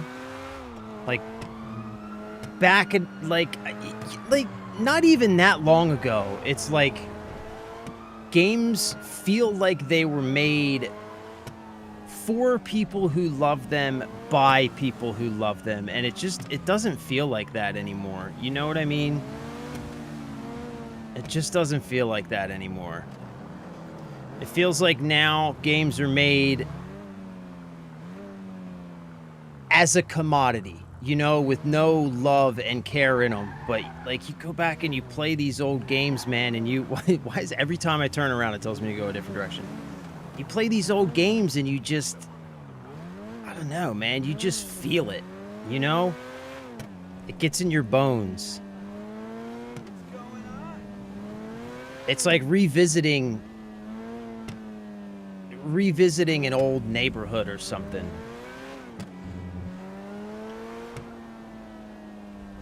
I don't know, man. I still, like, I have... I don't know. Like... I'm sure GTA 6 is going to be great, and I'm super excited for it. But just judging by all of the stuff that Rockstar's been doing with the physical release and just like all the stuff swirling around about Rockstar and Sony right now, I don't know, man. I've got some apprehension, you know? I'm still super excited for the game, and I'm really hoping that it's going to be fantastic. I just hope that it's made with love and passion, you know?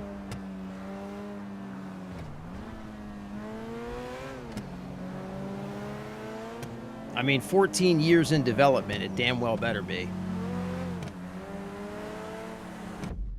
6 is going to be fire. They better not screw it up. I know, that's what I'm saying, bro. That's what I'm saying, man. Just don't screw it up, you know? Like, here's one thing I do know. Here's one thing I do know without question. Just seeing Vice City.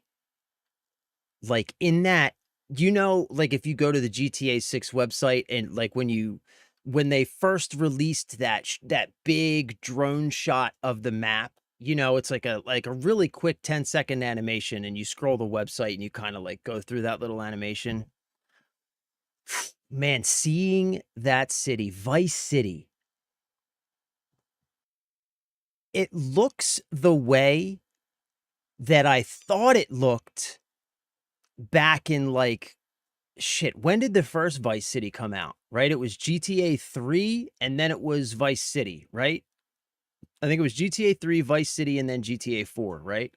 So whenever Vice City first came out, it's like, that's what I remember it being. It definitely was not that. This one actually, it looks like it just delivers on that Miami Vice fucking alligators and like drug runners. Like, oh my God, man. Like, that's one thing I know, dude, is that Vice City, just that sandbox is going to be incredible. And I don't feel like there's anything they can do to screw that part up. All they have to do is get that city right. And based on everything that we've seen, it looks like they're getting it right. I mean, it just looks beautiful. Like, I cannot wait to explore that city, just to drive around in it. Everything else aside, story, everything else aside, just to drive around in that city, see the sights, and just take in that aesthetic. So that much I know, you know, like that much I'm confident of. That's going to be awesome. The story and everything else, I have my fears about it. I'm not going to lie. You know, we've talked about it a lot on this channel. And when you consider like the stuff that they've done for GTA Online, the stuff for Red Dead after launch, like there are definitely some things to be concerned about, I think. But you know, I don't know, man. I'm maintaining a positive attitude, and I know that just Vice City alone is gonna be amazing. So, you know, regardless of anything else that happens, that'll be worth the point of entry. Question is, like, man, I feel like I want it. Like, I feel like the Ultimate Edition is the obvious, like the obvious choice. But then at the same time, it's like $100. So I still haven't pre-ordered mine yet because I still haven't decided which edition I'm going to get. I think I'm probably going to get the Ultimate Edition just because it feels like that's the complete game, but I haven't decided yet. Yeah, man. I hate to say it, but I agree. Gaming is about money now, not the games, and it's become tiring as fuck. I developed a connection with Nico. We all did. Yeah. Yeah, bro, exactly. Like, it's like, you know what happened, right? Like,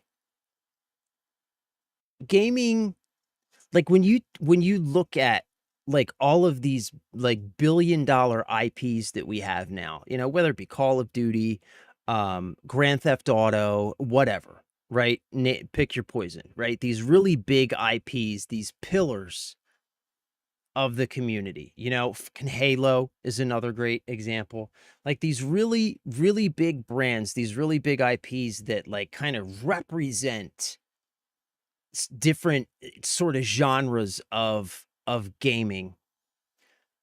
When you take a look at the industry when those games were created, the companies that made those games, like the Treyarch that made the first Black Ops, was like a tiny little ragtag group of scrappy developers who were just full of passion and love for the thing that they were making. They were gamers at the core, right? They were gamers themselves, and they just wanted to make a kick-ass game that they wanted to play. Like, translate that to any IP. Translate to the original Rockstar crew that made the original top-down Grand Theft Auto, right? Like, they're just gamers who wanted to make something awesome. They wanted to make something they wanted to play. And World of Warcraft is another great example, you know? Like, those guys have talked about when they first started deciding even to make World of Warcraft, they were all playing, like, EverQuest. And they would just like sit around and talk about EverQuest and talk about ways that like things that they thought would be cool in the game. And they just took all that stuff and just made it, right? So that's what it used to be. But because they were making these games that they loved and cared about, they were also making games that we loved and cared about. So we bought those games and they became enormously successful.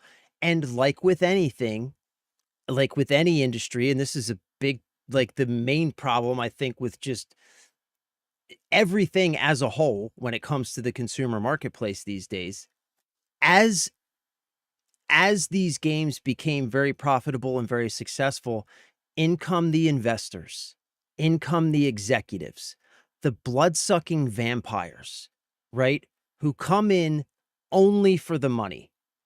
They don't know anything about games. They don't care about games. They've never played games. They never plan on playing games. They know nothing about it, care nothing about it, right? And they come in for the money. And they come in promising all this and, we'll give you all this money. We just want to, you know, be a part of this and help you make the next great thing, et cetera, so on and so forth. Fast forward, now all of those blood-sucking executive vampires, now they're all at the top, and they're all the ones making the decisions about the games that we play. They're making the decisions about what games get made, what games don't get made, what content goes in the games, what content doesn't go in the games, what's the story going to be about. They're making all of the decisions, and they're making decisions from the perspective of profit, the bottom line. That's all they care about. They don't give a shit what kind of experience you get as a player. They could care less, right? Like that never comes into the conversation. The product that you get as the person who loves these things is never considered. Not once, not at all. They don't care. And that's how you get where we are now, right? Like where Rockstar, the company that makes what are, I think, widely agreed to be like some of the best games ever made, right? The company that makes some of the best games ever made is now shipping their biggest release in history with no physical disc and no map in the packaging. Like, bro, I just learned today, I didn't even know this.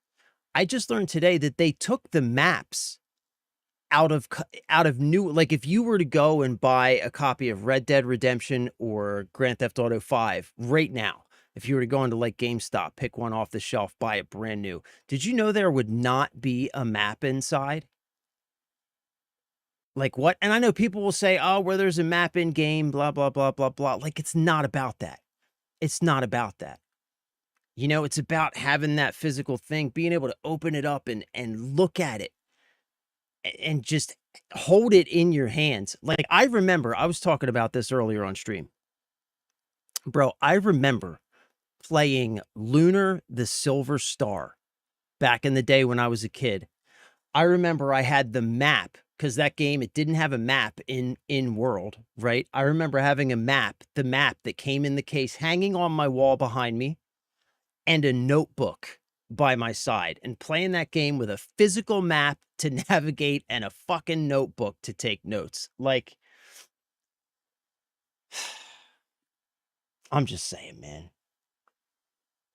The Top Town GTA 1 was so dope. I'll be sad if 6 doesn't have the GTA spirit. I'm not pre-ordering, but if you don't get Ultimate, don't buy it at all. Yeah, I think I'm with you on that.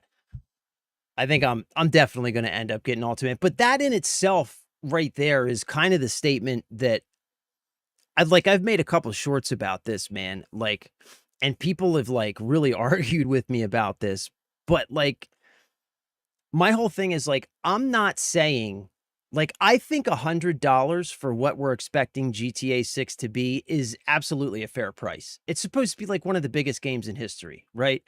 $100 is a fair price for like one of the biggest, most anticipated games in the history of gaming. Fair price. So why release an $80 version that has a ton of content taken out of it? Like that just seems shitty to me, you know? Like it just, and that's what I mean when like I can look at a decision like that and I can know that somebody who loves games, loves the thing that they're making isn't going to make a decision like that, right? Simply, and that decision was simply made so that they could say, well, technically Grand Theft Auto 6 only costs $80, technically.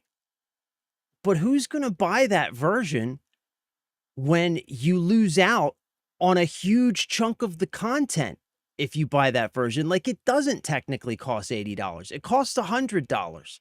Just release the game at $100. You know what I'm saying?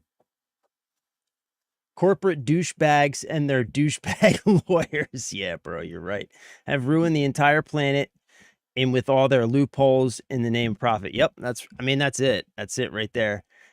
If I provide you a physical map in the case, how can I sell you DLC for your phone in the form of Google Maps? Oh my God, dude.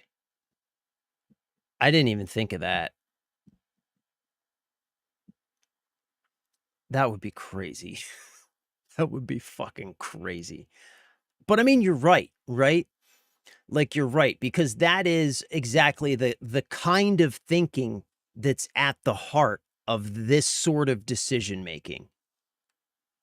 Which, you know, only goes to further prove that point that, like, these are decisions that are made by these vampires, executives at the top, not by people who care about games, right? Because people who care about games are not going to even think like that, you know?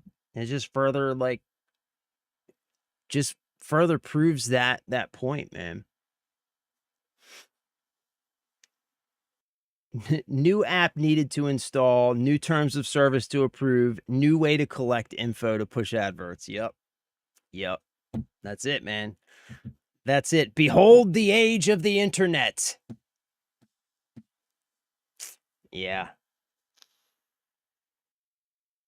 I don't know, man. Again, I'm trying to stay positive, and I'm sure it's going to be good, you know? Is it going to be as good as GTAs of the past? That one I don't know. That one I'm not so sure on. But Vice City, just being able to check out that city is going to be awesome. Because I very much prefer Vice City to Los Santos. Just in general, like that whole Miami vibe. I love that. What am I doing? Sitting in traffic. I think I'm going over here, right?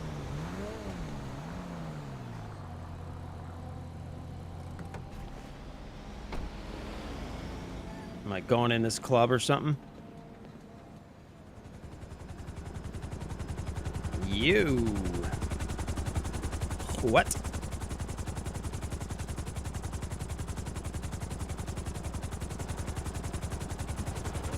Hey, look, it's the very douchebags we were just talking about. How you like this space? It's gonna be an EDM paradise. There's gonna be sparklers stuck in bottles, implants, tramp stamps, all the real shit. That's Pelosi Entertainment. Now give me a minute here, just a minute. Gotta go grab something inside. Johnny, we nearly got the club. This fucking dude. Now you take care of these guys. Pink V-neck and a leather jacket. That is a look right there. That is a look. All right, so what do I reach the helipad without alerting Rocco? Oh, this is going to be a thing. Where is the helipad? It's up there.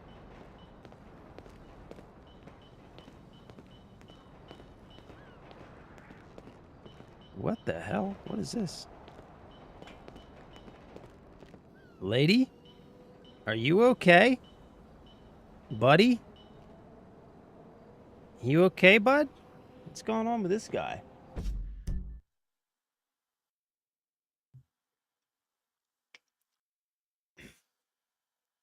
No, Spider, it's not coming out on PC. A year later, right, Cryptic? They're releasing it a year after the console release on PC, I think.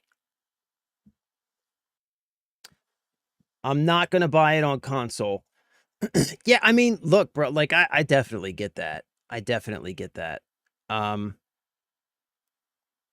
mean, I've got my Xbox. I love my Xbox. I'll tell you one thing, though. Like, I will say this, right? Like, I want to get it and I want to play it on the channel, obviously. So I want to get it when it comes out. But that said, man, given that there's not going to be a physical release, given that there isn't going to be a physical release, if I, like, wasn't planning on playing it on the channel and wanting to, like, play it day one, I think that I probably would consider not getting it for the console as well. Because one of the big things for me about buying games on console, I've said this before, is getting physical. I don't own digital games on my console. Like, when I get games for my console, I get physical games. Like, that's part of, like, I've got a PC, right? If I want to buy digital, I can buy on the PC. So when it comes to getting a game for the console, and even before I started gaming on the PC, I still have always bought physical for my console. So yeah, like, if I wasn't getting it to play on the channel, then I probably would be in the same boat with you. I would just say, F it. I'll just wait. I'll play it a year after launch. because if I can't get a physical copy, what's the point in getting it for console, you know? When I could just wait a year and I could play it on the PC at like at least 60 to 120 frames per second, higher fidelity graphics, right? Like there's no point, you know? So yeah, I mean, I'm with you, bro. I'm with you. The main thing for me though is, like I said, I want to play it on the channel. So it's like, you know. Pride Parade, where's that monster truck? I know, yo, we were talking about this too, right? Like, I have no problem with that being in the game. Like, it's a part of, like, one thing about Grand Theft Auto, right, is it's always kind of been a reflection of pop culture. And that's a big part of pop culture these days, right? So it's like, okay, that makes sense. It's a part of the culture, put it in the game. But it better be fair game like everything else in the game. It better be part of the sandbox, and it better not be like treated like some sacred cow and protected by barriers and invisible walls that we can't get through. And I'm afraid that it will be. I'm afraid it's going to be like something that you can't touch and you can't mess with. That's just like there, like background dressing or something that you can't interact with in any way. And if that's the case, then that'll be like the confirmation that the rock star that we know and love is long gone. You know what I mean? What is it? Dan Houser or whatever? It's Dan Houser, right? The lead writer.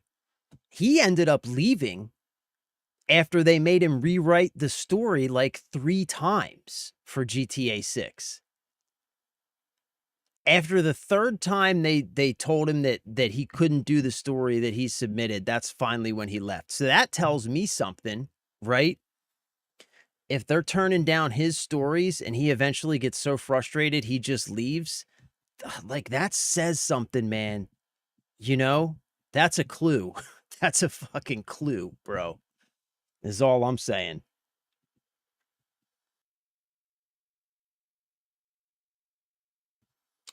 Yeah, but by that point, everyone else will have all the upgrades and whatever. The story will be posted all over the internet. Yeah, that's true. I mean, yeah, but like, you know, I'm okay with that. They haven't confirmed exact date. Oh, okay. I thought it was like a year later. It's expected to be a year. Oh, okay. Because of how Sony has contracted others with its console exclusives first. Okay. Okay. Gotcha. So it hasn't been confirmed. If I was a guessing man, I'd say soon as online is announced, PC will shortly follow, maybe 1 to 2 months after. Yeah. Yeah, I'd take that bet too. Because the PC market when it comes to GTA Online is freaking huge. They're not going to want to miss out on that. That's for sure. Yeah, I would take that bet too. Alas, I'm but a console peasant playing upon the PS5 disc. I have 30 plus discs and too many digital. Yeah, I mean, look, bro, like, I'm not saying there's anything wrong with buying digital on your console. I've just always gone, like, you know, I'm an unk, man. I'm used to physical media. But like, after seeing what they did, I'll say this much, man. After seeing what they just did with the PS3 and the PS Vita stores and those movies that they removed from people's accounts, it just reaffirms for me why I buy digital games. You know what I mean? It just reaffirms for me why, because they can't be taken away from me. That's the thing I worry about with digital, especially with a company like Sony. You know, you can't trust them. Regarding the blocked content, I expect it to follow similar to how COD handles the Battle Pass free tier to premium. You'll receive a prompt to buy the DLC to access the store or gain access to that hairstyle. Yeah, you know what's going to happen? I think you talked about this. You were saying that like when you're driving around the game, like all those premium stores, they'll be all lit up with signage and everything. And you'll like drive up to it and attempt to walk in there. And exactly, it'll pop up a prompt and be like, oh, You need to pay another $20 if you want to go in this store and shop. And it's going to be like this thing that's in your face constantly, reminding you that you didn't spend that extra $20, which is just grimy. Just grimy. Yeah, the Activision FOMO play. Yep. Yep, that's what it is. That is what it is.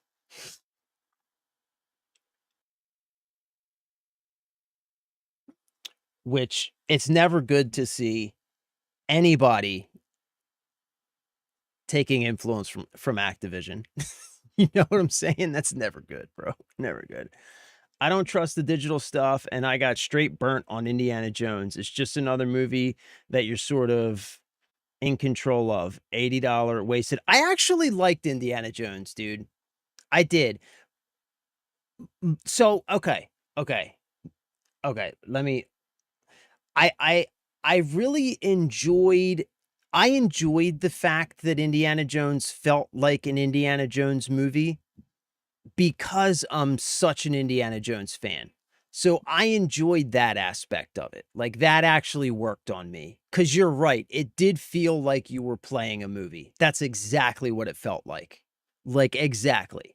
Which I actually liked because I'm a huge indie fan. Like, going all the way back to, like the two first movies that I ever owned were Indiana Jones and the Temple of Doom, and I had the original Ghostbusters back in the day as well. And I used to watch those movies like every day. So I'm a huge indie fan. So I enjoyed that. What I fucking hated about that game and is why I didn't actually finish it. I played through, I don't know how much of it we played through. We played through a good bit of it. But the reason I didn't finish it was because of, what was her name? The character that follows you around the entire game, always telling you what you need to do and where you need to go next. Brenda? I think it was Brenda. Oh my God. That was so obnoxious. Like, you couldn't do anything. Like, once she starts following you around, like, you walk into a room and it'll be like a puzzle room in like a tomb or something. And before you even have a chance to look around, she's like, hey, over here, I think if we put this block into this slot, it'll open this door. It's like, bitch, shut the fuck up. Let me play the game. That's what drove me nuts about that game. Gina, what did I say? Brenda? Fucking Gina. Shut up, Gina. Yeah, she drove me nuts, man. That I couldn't do it, man. I got to the point I was like, I can't do this. I just can't. I just cannot do this. So I didn't finish it because of Gina. Fucking Gina, man. She was awful. Yeah, the guns were dog shit. There was no reason. Like, yeah, I'm with you on that. Like, Indy's got his pistol or any of the guns you pick up from any of the bad guys or whatever. They, like, if you actually try and shoot one, you just, everybody comes running and you just get overwhelmed. So you just have to use them as clubs, and they make shitty clubs. Yeah, I agree. The guns were awful. Awful. I bought because Bethesda did the dungeons. I didn't know that. Fucking Todd Howard. Yeah, what happened to them, by the way? You know what I was thinking? Speaking of Bethesda. So you, like, all right. So you remember, right? When that first trailer for The Elder Scrolls 6 dropped, it was like 10 years ago or something, right? It was a long time ago. You remember how excited everybody was for that? We were playing a ton of Crimson Desert on this channel like a couple months ago. We'll probably play more at some point. We're going to get back to it. That game's phenomenal. But we played a ton of Crimson Desert on this channel. And the whole time we're playing Crimson Desert, we talked about like Skyrim and stuff like that a lot, right? Because, Skyrim was kind of like the example, the bar for great open world video games, right? And we talked about how like Crimson Desert just surpasses Skyrim by leaps and bounds. Go back and try and play Skyrim today and compare it to a game like Crimson Desert, and it's like not even comparable, you know? Like a game like Crimson Desert is just so much bigger, so much more complex, better storytelling. The entire world is like interactive and feels like it's alive around you, and it reacts to the things you do and the decisions you make. It's just an amazing game. I was thinking, man, like, given what we've seen from Bethesda, Starfield, for example, given what we've seen from them, did they kind of miss their window for Elder Scrolls 6? Like, is anybody going to give a shit if they ever do put out Elder Scrolls 6? Is at this point, does anybody still really care? Like, those of us who have been around for a while will certainly check it out, right? Absolutely. But again, look at Starfield. That was supposed to be the next big Bethesda game. It's supposed to be like Elder Scrolls in space. Nobody gave a shit. It was awful. And I think people didn't really care because everybody kind of secretly knew that it was going to be awful. Not even secretly. Everybody just kind of knew, like, man, this is going to be trash. And it was like even the people who like tried to gaslight themselves eventually ended up admitting that it was just kind of garbage, right? So like, because I heard that with Microsoft, all the studio closures and layoffs and stuff they were doing, I heard that they are like supposedly getting rid of everybody at Bethesda that isn't working on either like Fallout 76 or the new Elder Scrolls game. They're like getting rid of anybody who's not working on those two games, right? So apparently they're still working on it. And apparently somebody still, you know, thinks it's going to sell, but it's like, I don't know. Is it? I kind of at this point, I'm kind of like, how's Bethesda going to do better than Crimson Desert? Whatever excitement, like how excited people were when that Elder Scrolls 6 trailer first dropped. That level of hype and excitement, like that ship has sailed, is what I'm saying. That ship has sailed. 12 years, okay. 12 years ago. Oh my God. Whew, damn. I'm getting old, bro. 2028, Microsoft acquires Pearl Abyss, and Pearl Abyss finishes releases Oblivion. Yo, if that happened, then I would get humped. Then I would get pumped. I would get pumped. Also, I would get humped. I would let Pearl Abyss hump me. But yeah, if that happened, then I would get pumped. I'm not buying Starfield. Looks like boo-boo to me. Yeah, I think it was boo-boo, bro. I didn't even bother with it. Like, I got excited for about 20 minutes when they announced Starfield. And then it launched, and I didn't pick it up right at launch. It was actually free on Game Pass, and I just didn't play it right at launch. And within like a couple weeks of launch, I started hearing what people had to say about it. And I was like, meh, okay. I can skip that one. I don't need to bother with that. Spider, okay, I just disconnected my PS5. I forgot all Wi-Fi networks and turned off internet connection. Oh God, what's going on with the PS5? You having some issues? You having some problems there, bro?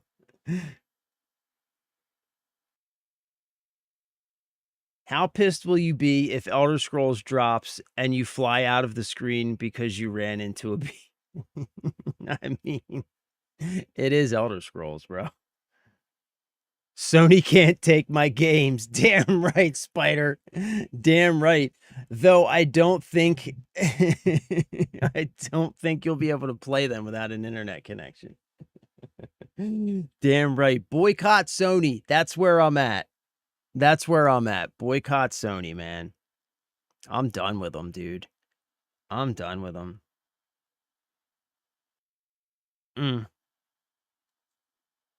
They've just shown, I don't know, man. Like we said at the beginning of the stream, it's like I think Sony, they just at this point, they're all in on like AI and stuff, man. They could care less what happens to the PlayStation business, and their actions just illustrate that, you know? Their actions just illustrate that. That's awesome, Spider. I love that, dude. I love that. I love it, bro. All right, gents. Well, it's 3 o'clock. I got to jump off of here. I got to go help my wife. I think we got to put that room in the basement back together. We laid the floor, finished that last night, so. Sorry to inform, they need a monthly online check-in to remain functional. Oh, yeah, that's right. That's right. That happened, right? I remember that.